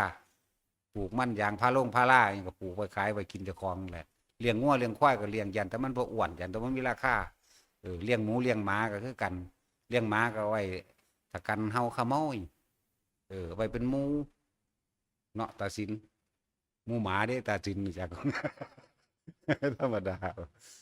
ทั้งสั้นแล้วว่าถ้าเพิ่นติดรถเครื่องขึ้นแล้วแม่นแล้วไปสหายรถแล้ว โดดขึ้นทวนทานบัดนี้เขาจังเฮาไปนำทางเป็นศูนย์แทนกันได้สัตว์เนาะจอดรถลงได้คอดไล่มาตัวอื่นเด้แต่ว่าไล่มาเจ้าของเข้าใจว่าล่ะโอ้ยล้มหัวฟาดพื้นตายได้แม่ว่าสิได้เป็นโรคนรกกันดอกบ่ได้คิดว่าจะไปซอยเด้มีแต่สิเอาขวานบักใหญ่หรือว่าเอาอีปิกแนวขุดหินมันเด้สิไปซัดหัวตกดักกว่าเก่าอีกเรื่องซั่นแล้วนั่นแหละสิเบิ่งตัวเองสละจริงบ่เด้อท่านจริงไหมสละว่าตัวเองสละนี่สละจริงบ่ขาดบ่คิดเบิ่งตอนเฮาเห็นแก่โตนั่นเด้อเฮาไปเอาไม้ในป่ามาสร้างบ้านสร้างเรือนเข้าใจว่าล่ะเป็นยังหรือคือเฮาได้ทำขึ้นได้สดเสยเพื่อผู้อื่นไว้บ่นี่แหมเพราะว่าเฮามีแต่เอาไปเอาของผู้อื่นเด้นี่แม่นบ่ล่ะไปหาหักหน่อไม้หน่อมันน้ำปลาโจดปลาอิหยังก็แล้วแต่ถ้าพวกเคยขึ้นภูไปหักหน่อไม้ก็ดีหรือพวกเคยเป็นหลักของเขาก็คือกัน ธรรมดาบ่ได้สละขึ้นแบบนั้นได้บ่สำหรับเฮาบ่ให้ไผมาลักดอก ที่เฮาเฮ็ดอยู่นี่เด้อมาเอาโลดว่าถ้ามันมีเอาไปโลดบ่ต้องมาขอแล้วก็ว่าแล้วก็จะเข้าใจว่ามันลักเพราะเฮาตั้งใจปลูกไว้นี่ให้ต้องคนละสัตว์กินเอาไปกินได้มันเอาไปขายถ้าว่าเอาไปขายแล้วมันบ่พอเด้ร้อยรถ10ล้อมันก็บ่พอดีหรือว่าหมักมี่จังซี่ขี่รถกายไปหรือหมักฮุงหมักม่วงจังซี่ขี่รถกายไปก็น่าจัก4 5หน่วยก็เอาไปโลดอันซำนั้นมันบ่แม่นเอาไปขายเป็นจังซั่นเด้บางคนเอาไปขายเด้ ขายอีหลีเด้พวกเจ้าบ่เว้าเล่นเด้นี่เออขนไปขายก็มีแหมโอ้ยมันใจจอยบอกไปเห็นเอ้ามันก็คือบักแตงปูแทนว่ะอันนั้นก็ขาดบ่เป็นคือกันเด้นั่นก็เลยใจจอยก็บ่ขาดเด้เอ้าคือบักแตงปูแทนนั่นแม่มันก็เข่งนึงเอาโลดว่า นั่นก็ขาดว่าเป็นเออผู้สร้างพวกนั้นเขารักเขานะมันก็ยังว่าปลูกให้คนกินเออตาหมาก็ให้กินไหมปลูกให้คนให้สัตว์กินยังไปแพงมันอยู่ห่วงได้บัดนี้เอ้ยบัดนี้ให้มันหลายไรเด้อว่ะเรื่องสั้นแหละนั่นจะนะว่าเฮาบ่ให้รักกินเอาโลดว่าแต่มันอีหยังเป็นหมากกินไปเลยนี่คือเจตนาที่เฮาสิเฮ็ดขึ้นลองเบิ่งดูตะกี้เฮาก็ไปลักบักม่วงเพิ่นมากินคือกันนั่นแหละลักบักม่วงก็ลักอ้อยก็ลักไก่ก็ลักเด้ลักไก่ตีเขาสมัยมาต้มกิน มาด่าบ่มีเบิดนั่นแหละ เป็นจังซั่นบัดลองเฮ็ดคืนเบิ่งกันนะผู้ที่มีความรู้สึกบางใดก็ซื่อๆอยู่ได้ย่านถ้าเขาบ่ได้ย่านถ้าเขาบ่ได้หน่วยใหญ่ๆย่านถ้าเขาบ่แซ่บนี่แหละมันต่างกันบัดจังซั่นหน่อไม้หยังเฮาก็สิหามาปลูกด้วยล่ะทุกอย่างแหละยายจอยบ่ต้องย่านจะว่าเขารักเด้อบัดนี้ยังว่าปลูกให้เขามดแดงมากินก็มากินอย่าไปหาแนวมาสีดเด้ มดแดงขึ้นเบิดแล้วปฏิปลูกบักทั่วเห็นเพียขึ้นก็สิไปกุมเอามือบีบปานนั้นว่ามาเขาวัดเนาะ คิดดีๆเด้อเห็นแมงเจาะผักเจาะหมักเจาะข้าวโพดหรือหมักทั่วที่เพิ่นปลูกไว้ใจนั่นสิแล่นวึดเข้าไปหายาสีดยาฆ่าแมลงโดดนี่ความเคยชินมันความคิดพวกเจ้าสิแล่นปึ๊บหาเนื้อมาปราบมันโลดนั่นแหละความเห็นแก่โตไปเขากินแน่ละเว้ยเนาะ เฮาก็กินแมลงผู้ผึ่งมาหลายเขาก็เด้เฮามีแต่ไปเอาน้ำผึ้งมากินจากบ่ล่ะไก่เขากินขึ้นนี่แหละเนาะสิว่ามันสิไปมาผสมแกสรให้เฮาเด้อนั่นประโยชน์ของผึ้งประโยชน์ของหมกแดงก็มีเด้ย่อยสลายอันนั้นอันนี้ออกมันเจาะอันนั้นเน่าอันนี้เน่าจักว่าหมดแดงก็มันกินน้ำแน่เลยเว้ยแม้ว่ามันเจาะไม้เฮาโดนคักแล้วเพิ่งปวกมันนั่นแหละเจาะมาแห้งแล้วเจาะปวกมันก็เจาะไม้เจาะหยังก็เปื่อยลงเป็นพื้นเป็นดินเป็นปุ๋ยตัวหมดแดงคือกันหนูตายหนูเน่าเห็นว่ามันฟาดเอาเข้าเดียวก็เรียบจังซั่นแล้วให้มันกินน้ำแน่เลยเว้ยพุ่นคิดไปลึกๆแน่เลยเว้ยบัดนี้เฮาไปกินน้ำผึ้งเอาน้ำผึ้งมากินนั่นซ้ำพวกแมงอย่างแมงผู้หรือว่ามิมอย่างต่างๆผีเสื้อมื้อนี้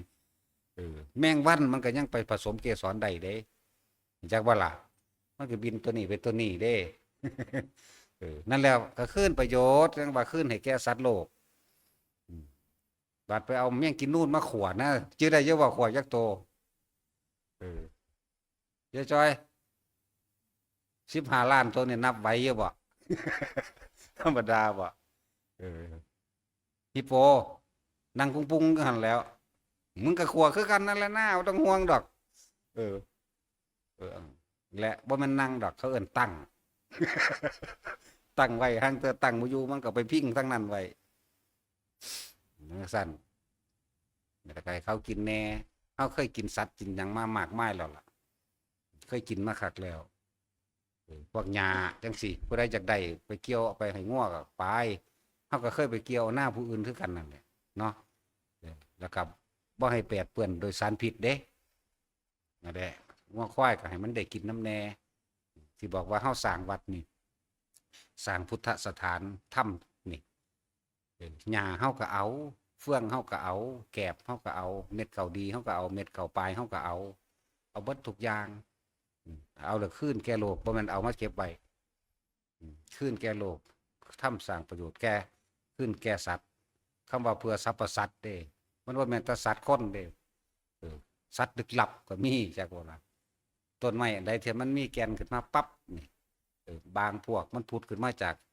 นรกบางพวกจากเปรตนะผุดขึ้นมามันเคยได้บุญจากเฮามันก็ขอมาอยู่น้ำเฮาสิสมมติว่าเป็นลูกกะเทวดาพุ่มเทวดามาอยู่เด้นั่นแหละบักหลายพ้นละตั้งตะมานี่เอาลึกลับจักน้อยบาดนี่บักหลายเด้ทั้งสั้นแล้วก็อาหารของสัตว์ทิพย์ทั้งหลายจะเป่าเรื่องอาหารหรือเครื่องอาศัยของเขาเขาเป่าเรื่องเปรตโดยตำราเปรตชนิดสุดท้ายปรชตูชีวีเปรตท่านยังก็แล้วแต่ที่เป็นวัตถุท่านได้ทั้งนั้นวัตถุเท่าแต่ว่าชนิดที่เริ่มลึกลงไปพวกเวนานิกเปรตพวกไรลงไปอีกมันหลายมัน25ชนิดพุ่นเนาะมันบ่แม่นแค่12ได้เจ้า25พุ่นเด้บางประเภทก็อาศัยการได้ฟังสวดมนต์บางประเภทก็อาศัยการทำสมาธิจิตสงบบางประเภทก็อาศัยการได้2อย่างเวลาเฮา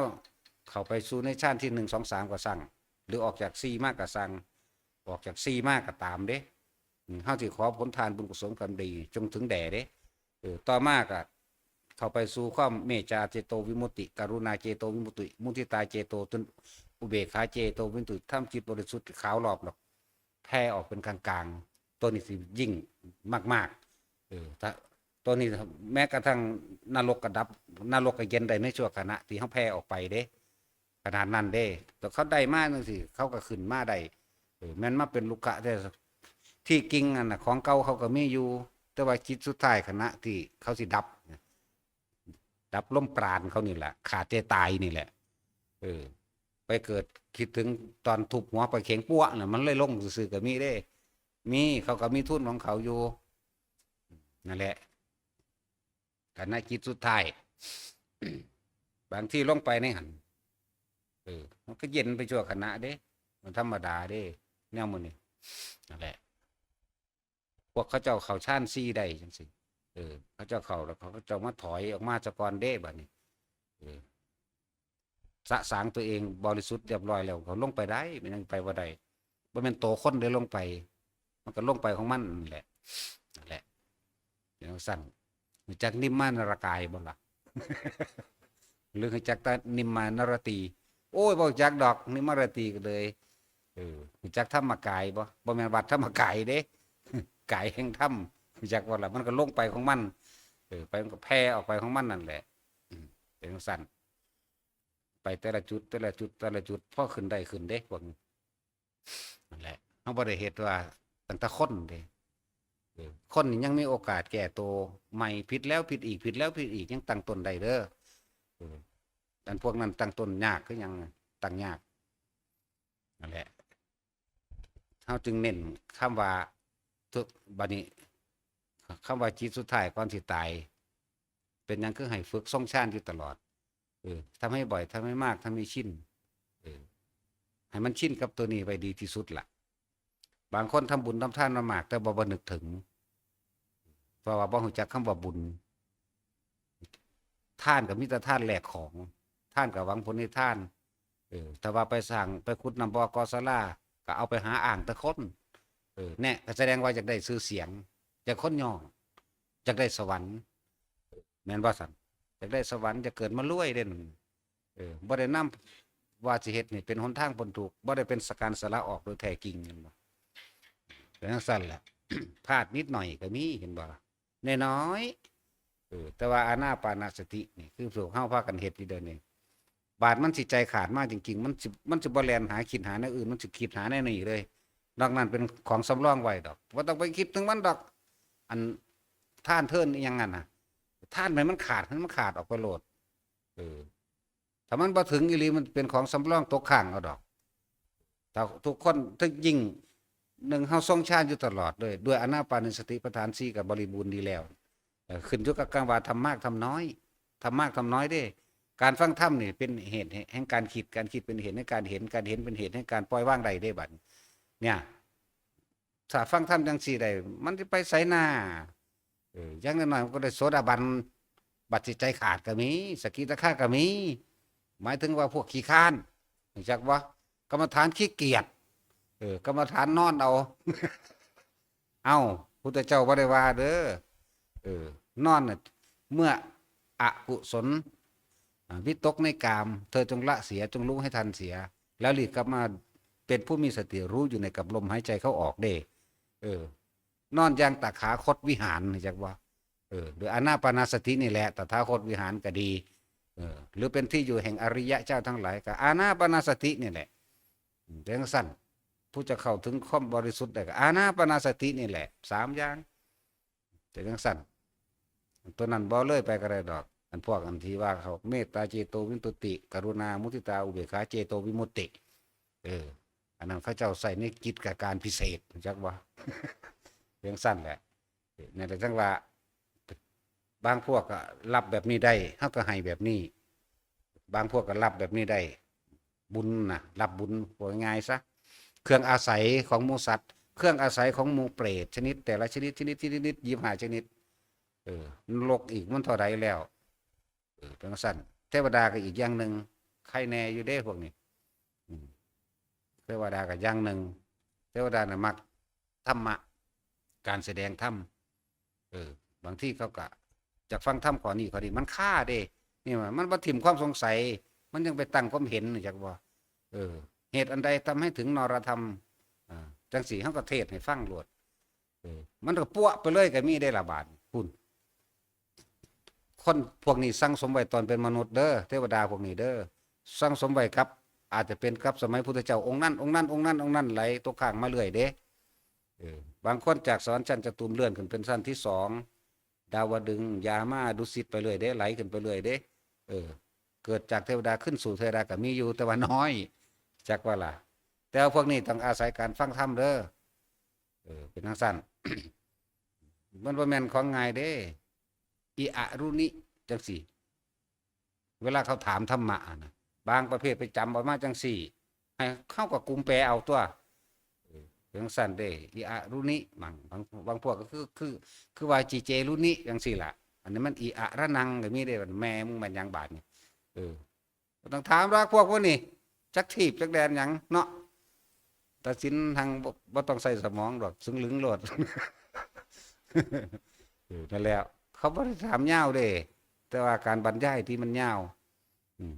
คือเว้าให้คนฟังอยู่เดี๋ยวนี้เว้าคนฟังอยู่เดี๋ยวนี้แต่บ่อธิบายจังซี่บ่เข้าใจหยังดอกนั่นบ่ล่ะอีดีนั่นแหล้วแต่ว่าเขาง่ายกว่านี้อยู่บ่หยาบหนามึนทึ่นแบบนี้ดอกเอาสมทาน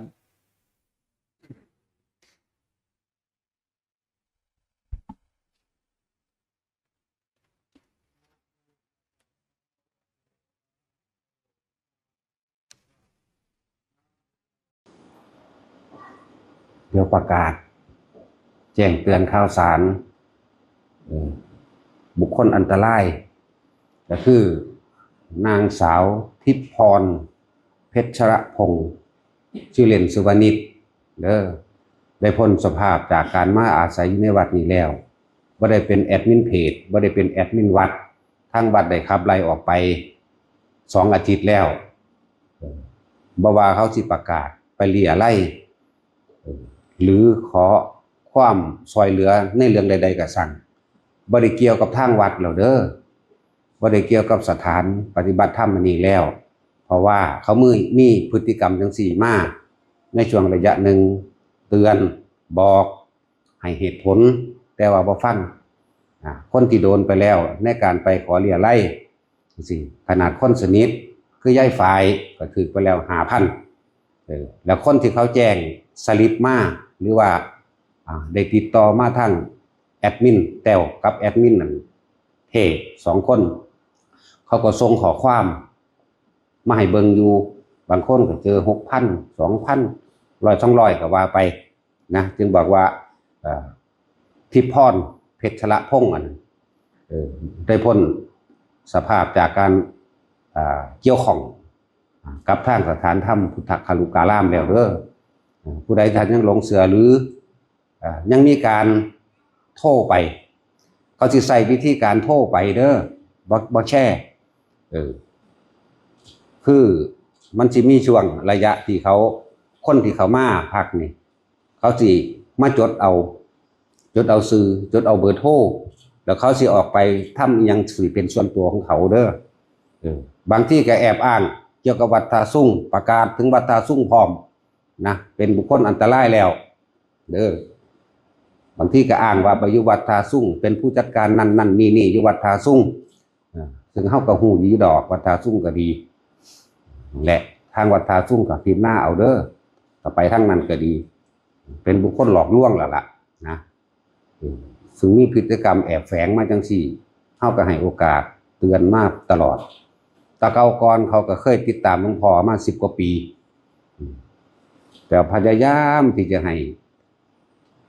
ทำตัวเป็นคนดีนั่นแหละแต่ก็บ่ฟังนะครั้งนี้คือสิเป็นครั้งสุดท้ายล่ะนะบ่มีความสัมพันธ์ใดๆอีกนะบ่มีความเกี่ยวข้องใดๆอีกเด้อเขาสิอ้างว่าเป็นลูกหลวงพ่อมั่งเขาสิอ้างว่าเป็นศิษย์หลวงพ่อมั่งเขาสิอ้างและหลายๆคนก็อาจสิเคยคุ้นชินว่าเขาเคยมาอยู่นี่นะเคยมาอยู่นี่รูปร่างหน้าตาสิเขาก็พวกคนที่ก็เข้าใจว่าเขาทำงานให้หลวงพ่อเด้อบัดนี้บ่ได้ทำงานอิหยังหลวงพ่อแล้วเขาออกไปหาประโยชน์เขาสิทำงานไผกับบ่รู้แต่ว่าคนผู้นี้เคยอยู่นี่นะแล้วก็ให้เลิกเสือได้แล้วเด้อให้เลิกยังได้กระสร้างถึงแม้นว่าการพูดคุยว่าให้เลิกพฤติกรรมยังมีการว่าขออีก2 วันเด้ประกาศไว้เด้อผู้ใดก็ดีติดตามข่าวสารอันนี้แน่บุคคลที่เฮาสิช่วยเหลือเป็นบุคคลที่มาทำประโยชน์เพื่อสาธารณะในพุทธศาสนาเป็นบุคคลของสงฆ์เป็นบุคคลที่ทำประโยชน์เพื่อผู้อื่นใดแต่ว่านั้นเขาบ่ได้ทำประโยชน์เพื่อผู้อื่นเด้จักบ่รู้ไผแต่ว่านั้นเป็นแค่คำอ้างว่าเขาช่วยเหลือคนนั้นคนนี้แต่คนผู้นั้นจักอยู่ไสเฮาก็บ่เห็นนะเฮาบ่เห็นแล้วก็เป็นบ่ได้มามีการก่อสร้างสาธารณประโยชน์ในพุทธศาสนาซ้ำนั่นแหละจึงบอกว่าประกาศเด้อซื้อเล่นซื้อนิดซื้อจริงน่ะทิพรเพชรพงศ์โปรไฟล์บุญคือความสงบเย็นปัดเป็นคำของเฮานั่นแหละที่เอาไปตั้งโปรไฟล์ตนเองแม้นถึงสิอ้างว่าบ่ได้อ้างชื่อหลวงพ่อแต่ว่าในการเฮาคุยกันกับคนที่โอนเงินไปแล้วกับคนที่โอนเงินไปแล้วเขาบอกว่าเขาอ้างหลวงพ่อเป็นลูกพ่อมั่งติดตามหลวงพ่อมานานแล้วมั่งเป็นแอดมินวัดมั่งแอดมินที่เขามีหน้าที่รับผิดชอบในการดำเนินงานต่างๆอยู่นี่ที่เป็นตัวประจำเลยซึ่งเขานอนอยู่วัดกินอยู่วัดเฮ็ดอีหยังอยู่นี่ทั้งเบิดมีแอดมินเทกับแอดมินเต้าไอ้แต้วไอ้อีหยังล่ะมันชื่อว่าอะไรล่ะลืมแล้วบัวแก้วเด้อเทแกมันชื่อว่าอะไรดอกอีหานก็เลยแอดมินเทกับแอดมินแต้ว2 คนนี้ส่วนแอดมินอื่นๆเป็นตัวซอยตัวเสริมปอปลาหรือข้าวต้มปลานี่ก็อีกผู้นึงนี่ก็แม่นแอดมินในวัดคือกันแล้วก็ไอ้ยังบักหนวดมั้ยเบนแอดมินเบนอีเบนอีเทอีแต้วอีปาอีบูดหมู่นี้แล้วก็ไอ้ยังนี่แท็กซี่อันนั้นมันบูดมันบ่ได้สมควรสิชื่อว่าจังซั่นดอกมันชื่อหวานแต่ว่าหน้าบูดจังซั่นอีบูดอีบูดนี่เป็นแอดมินในเพจยังในสื่อหลวงพ่อมานพหลวงพ่อบ่มีเฟซหลวงพ่อบ่มีเพจหลวงพ่อบ่มีอีหยังเด้อแต่มีแต่ของเขาที่เขาเฮ็ดกันขึ้นมาผู้ใดแชทมาหรือว่าคุยกันเกี่ยวกับว่าสิได้คุยกับหลวงพ่อบ่แม่นหลวงพ่อเด้อมีแต่พวกเขาทั้งเบิดนั่นแหละสื่อของหลวงพ่อก็อนุญาตให้เขาเฮ็ดได้สั่นอนุญาตเขาเฮ็ดเพราะว่าเขาทำประโยชน์เพื่อสาธารณะกุศลเป็นเกี่ยวกับพุทธศาสนาเป็นสงฆ์เป็นการสงเคราะห์บุคคลที่เฮาสิได้ช่วยเหลือสงเคราะห์ซึ่งกันและกันดูแลซึ่งกันและกันคือบุคคลที่เข้ามาทำงานเสียสละตัวเองตัวส่วนร่วมใดเจ็บไข้ได้ป่วยจังซี่เฮาซอยอันนี้เฮาก็ดูแลกันอยู่ตลอดบ่ว่าสิ ติดเรื่องเล่ายังก็ตามเฮาก็ซอยเหลือไอ้เพราะว่าเจ็บป่วยหรือของบางอย่างที่สำคัญจำเป็นที่คือหลายอย่างที่บีบบังคับอันนี้เฮาซอยเพราะว่าเขาเป็นบุคคลสาธารณะเป็นบุคคลที่อุทิศตัวเองทำประโยชน์เพื่อพุทธศาสนาเฮาตัวนี้แต่อันผู้นั้นจักแม่นไผที่ไปอ้างว่าช่วยเหลือเขาจังซั่นจังซี่ฟังดีๆเด้อจักเป็นไผเฮาก็บ่รู้จักเขามีประโยชน์อันใดหรือบ่มีประโยชน์อันใดนะทิพย์พรเพชรพงษ์ที่ไว้เด้อไผก็ดีก็แต่กระทั่งวัดท่าซุ่งกับพิจารณาเอาเด้อแล้วก็ทุกวัดนะถ้าคนผู้นี้เข้าไปให้พิจารณาเอาเด้อประกาศแล้วเด้อบอกเราเด้อนั่นแหละ เดี๋ยวเฮาสิมีการส่งรูปอีกทีนึงและให้ไปแจ้งความเอาไว้นะผู้เสียหายถ้าอยากติดตามขึ้นก็ไปแจ้งความเอาไว้ทางวัดก็จะให้ความร่วมมือในการแนะนำให้ว่าเขาอยู่ไสนะอยู่ไสอยู่หม่องใดนะนั่นแหละ แต่ว่าต่อไปนี่คือว่าบ่ได้เกี่ยวของกับทางวัดเฮาแล้วเด้อบ่ได้เกี่ยวของกับสถานธรรมพุทธคารุกะลามเฮาอีกแล้วไล่ไปตั้งแต่2 อาทิตย์แล้วล่ะประมาณ2 อาทิตย์แล้วนะประกาศเต็มโลดบัดนี้ตะกี้บอกแล้วเตือนแล้วบ่เฮ็ดยังมีการมาต่อรองอยู่ถึงจะบ่ได้อ้างชื่อหลวงพ่อแต่ว่าก็อ้างมาตลอดแหละเพราะว่าคนทำผิดมันก็ต้องหานั้นมาอ้างอยู่แล้วนะหาแนวว่านั่นนี่อยู่แล้วคือจังพวกแอดมินแต้วแอดมินพวกนี้ว่าเป็นแอดมินเพจวัดแต่ว่าตัวมันเองมันอ้างว่ามันเป็นแอดมินวัดเด้มันธรรมดาเด้อีอันนี้เด้อมันพอแห้งแล้วล่ะ10 กว่าปีที่ตามมามีแต่อันนั่งสี่แหละจังสั้นนั่นแหละอย่าไปหลงเสือเด้อต่อไปนี้ทิพย์พรเพชรพงษ์ชื่อเล่นชื่อวานิชย้อมผมสีแดงแน่สีเขียวแน่คำว่าน่าเชื่อถือเด้อพวกเจ้าเป็นจังซั่นน่าเชื่อถือมากๆคนอยู่นี่ก็ถือกันคือลงทุนขายยาขายยังขายนั่นขายนี่มากก็ถือ20,000 กว่าก็มีมีญาติยายอ้วนแหละแล้วก็ยายหอม15,000เด้อนี่แหละจังบอกว่าแต่ละคนจะมาทำธุรกิจนั่นนี่จะไปเสือกันได้ว่าลงทุนหน่อยได้เงินหลายมันมีอยู่ไสเดี๋ยวนี้ในโลกนี่ลงทุน100ได้เงินล้านมันเป็นไปบ่ได้เด้อบ่ได้ว่าตาแค่อยู่นี่เด้อแต่ละคนเด้อคือบอกเตือนไว้ลงทุน100ได้เงินล้านบ่มีนะนี่แหละที่คนถูกหลอกหลายๆก็เป็นแบบนั้นนี่ก็เกี่ยวกับ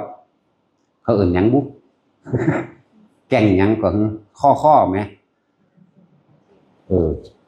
นั่นแหละพวกนั้นแหละก็ลักษณะนี้อีนี่ก็เป็นในลักษณะเดียวกันนั่นแหละ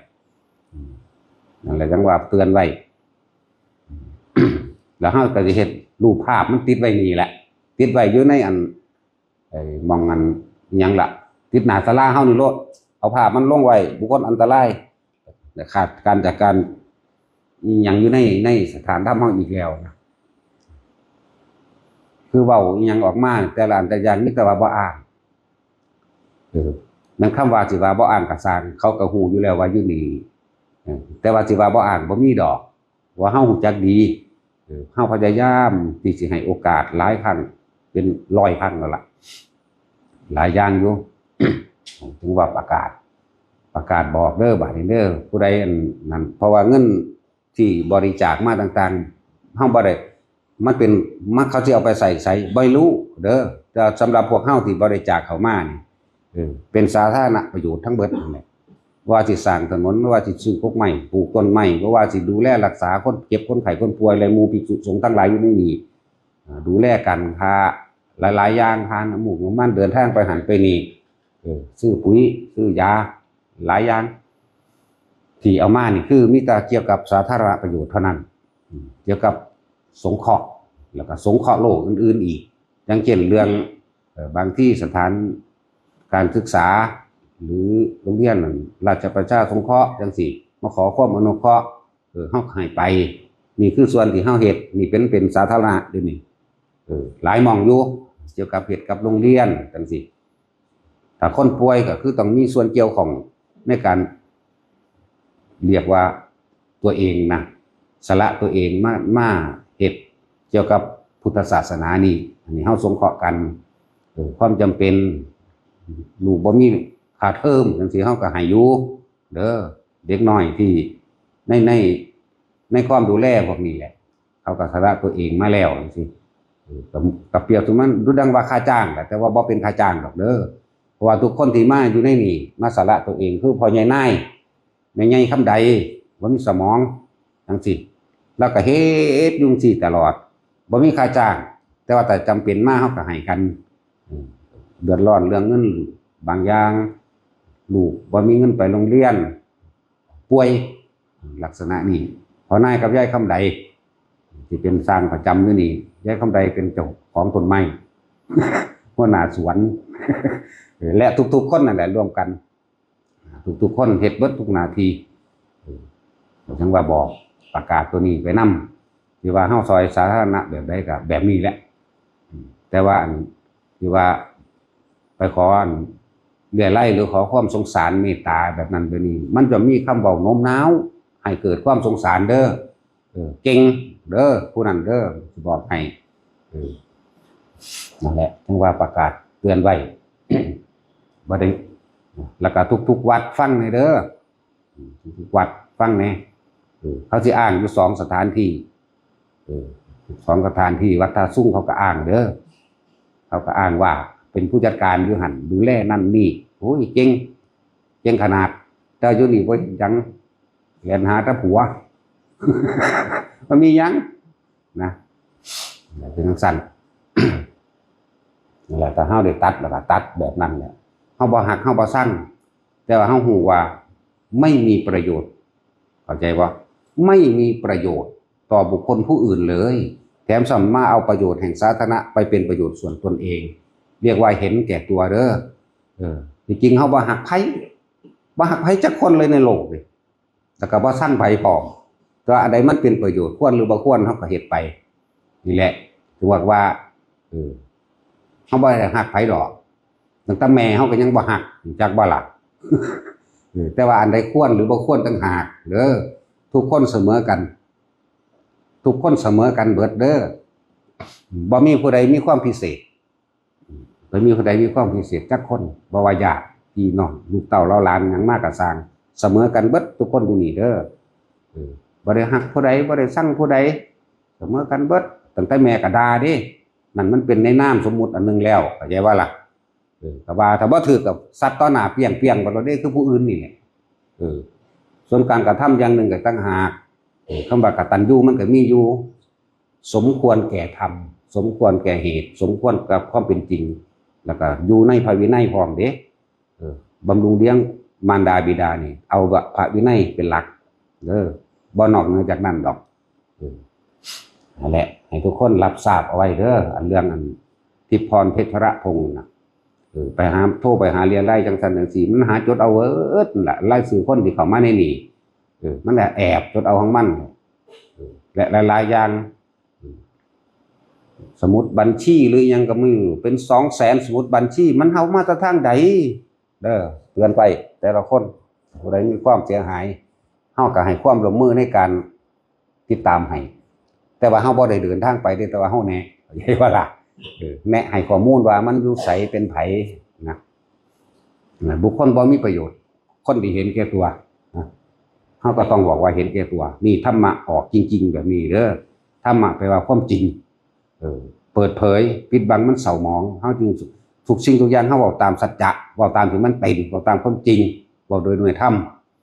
บ่ได้เว้าโดยอารมณ์บ่มีบ่ฮักผู้ใดบ่ฮักไผบ่ชังไผพร้อมเป็นกลางๆเพียงแต่ว่าบุคคลผู้นี้มีประโยชน์ต่อโลกมีประโยชน์ต่อสาธารณะมีประโยชน์ต่อธรรมอันนั้นเฮาก็ให้การสนับสนุนดูแลรักษาบ่ว่าผู้เกี่ยวข้องของเขาอย่างเช่นแอดมินแต้วเท่จังซี่ถ้าพ่อแม่เขาป่วยเฮาก็ดูแลให้เพราะว่าเขาสาระตัวเองมาพี่แล้วเฮาก็ไปดูแลให้เฮาบ่ไปดอกแต่ว่าเฮาก็เอาเงินให้ไปเข้าโรงพยาบาลนี่เด้อนั่นเด้อเดี๋ยวทางเฮาสิจัดการเกี่ยวกับค่ารักษาพยาบาลให้นั่นนี่ให้หรือบางคนลูกบ่มีค่าเทอมจังซี่เฮาก็ให้เด้อจำเป็นอยากได้นั่นนี่เกี่ยวกับการเรียนจังซี่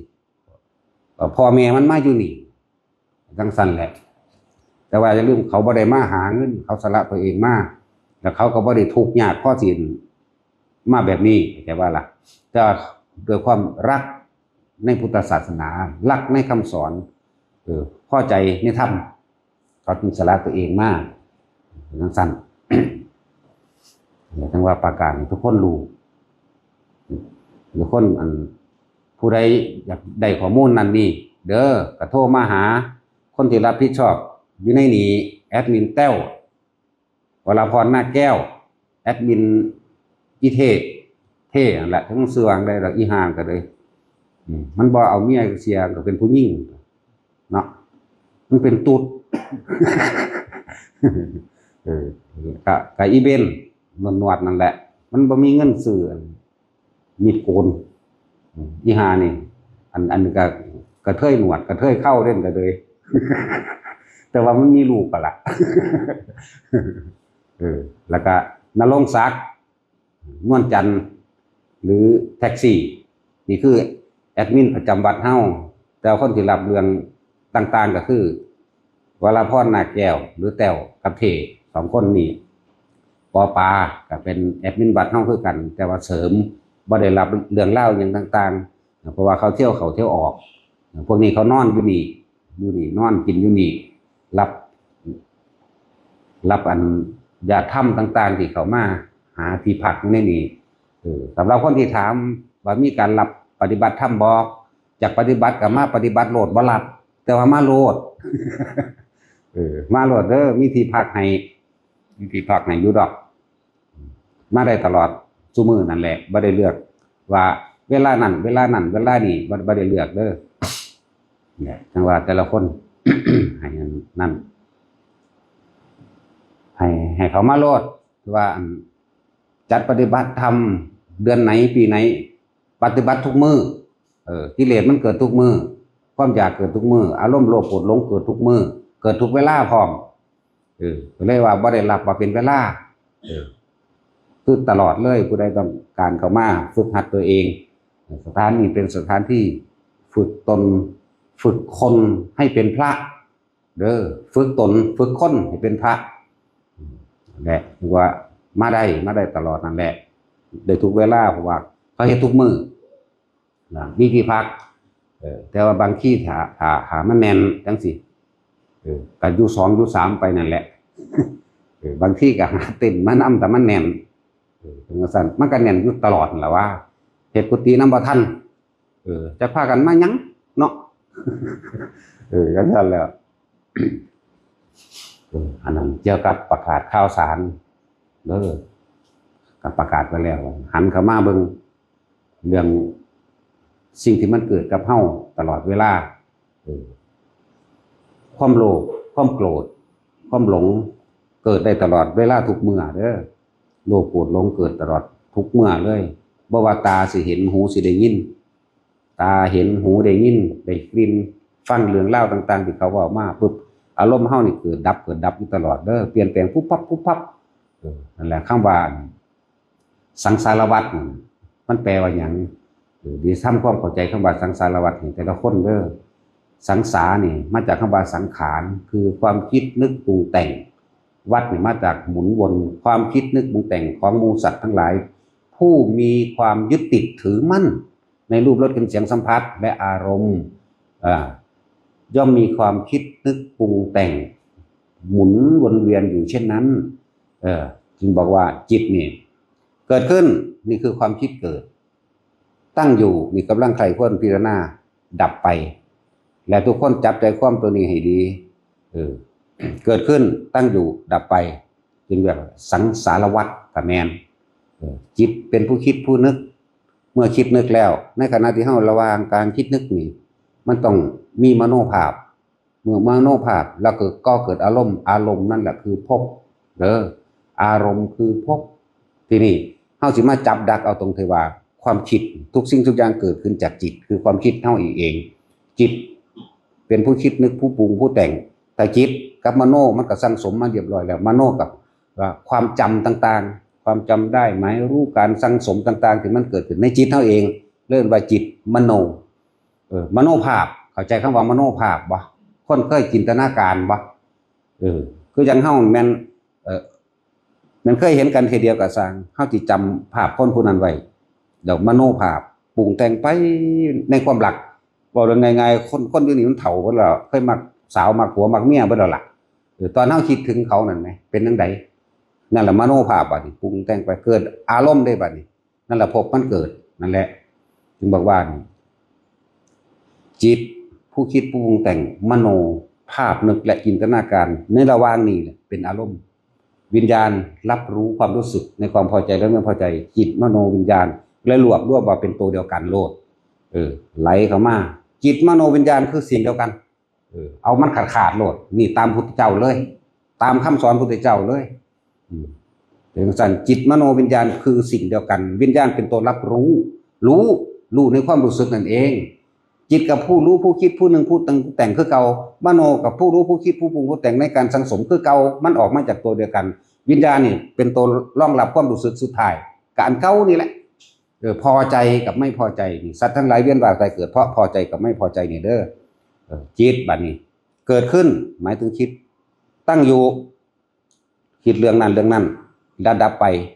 บ่คิดเรื่องเดียวฟังดีๆบ่คิดเรื่องเดียวตั้งแต่ภาพตาเฮาจดจำมาได้ไม่คิดเรื่องเดียวแต่เฉพาะที่หูรับทราบเรื่องราวต่างๆมาได้ที่กลิ่นที่ลิ้นรสที่กระทบสัมผัสรู้สึกเพียงกายรู้สึกทางกายบ่ได้คิดเรื่องเดียวนั่นแหละจึงว่านี่แหละคำว่าสังสารวัฏจิตนะเกิดขึ้นตั้งอยู่ดับไปปุ๊บปั๊บปุ๊บปั๊บปุ๊บปั๊บอยู่ตลอดมันมีความเร็วยังเป็นยังมากมันมีความเร็วคือยังเคยอธิบายไว้ว่าเฮาเห็นคนปั๊บพอใจปั๊บมักเลยพอใจเลยมีบ่มีเนี่ยคือมันเร็วขนาดนั้นแหละเฮาจนจับจุดมันบ่ได้ว่าเห็นปั๊บมักปั๊บเห็นปั๊บสั่งปั๊บทั้งสั้นแหละเลื่อนว่านั่นเลยเรียกว่าสังสารวัฏสังสาระแปลว่าสังขารคือความคิดวัฏฏะนี่หมุนวนความคิดนี่ย่อมหมุนวนเห็นบ่นี่เกิดขึ้นตั้งอยู่ดับไปเกิดขึ้นตั้งอยู่ดับไปอยู่ตลอดไม่คิดแต่เรื่องเดียวเห็นบ่นี่นั่นวิธีแก้ของเฮาในระหว่างทุกคนในระหว่างที่เฮาเห็นพับเกิดขึ้นตั้งอยู่ดับไปหมายถึงความคิดของเฮาเกิดตอนที่มันตั้งอยู่คือมันนึกภาพวิญญาณคือความรู้สึกพอใจและบ่พอใจเด้อวันนี้เห็นพับรีบกลับมาหาลมหายใจทันทีเห็นพับอย่าเพิ่งคิดมันกลับมาลมหายใจเนี่ยกลับมาลมหายใจปั๊บในระหว่างช่วงที่มันกลับมาลมหายใจพวกเจ้ารู้จักบ่นั่นแหละนิพพิทะหรือนิพพานอยู่ในระหว่างช่วงระหว่างกลางที่มันบ่มีหยังเลยจะบ่หลับเข้าใจบ่นี่มันเร็วขนาดนั้นนิพพิทะมีนิพพานชั่วขณะชั่วคราวนี่เร็วขนาดนั้นเด้อทุกคนผ่านทั้ง4มาอยู่ตลอดดับเย็นชั่วขณะแต่บ่นี่เพราะท่านได้ถึงขั้นว่าสิ้นอาสวะดอกแต่ว่าพวกเฮาผ่านทั้ง4มาตลอดคนกับตาเฮากับความคิดเฮานี่เฮาผ่านมาตลอดส่วนเฮาเห็นปั๊บอย่าเพิ่งคิดรีบกลับมาลมปั๊บดับปั๊บนั่นแหละช่วงนั้นดับเย็นช่วงนี้มันเป็นนิพพานชั่วขณะนิพพานชั่วขณะนิพพานชั่วคราวคำว่านิพพานจะไปแปลว่าตายแล้วจังไปแล้วก็แม่นเฉพาะพระอรหันต์เท่านั้นอันนั้นเพิ่นตลอดการทุกเมื่อเป็นอากาลิโกแล้วของเพิ่นนั่นน่ะจิตไม่คิดไม่นึกไม่ปรุงไม่แต่งไม่แสวงหา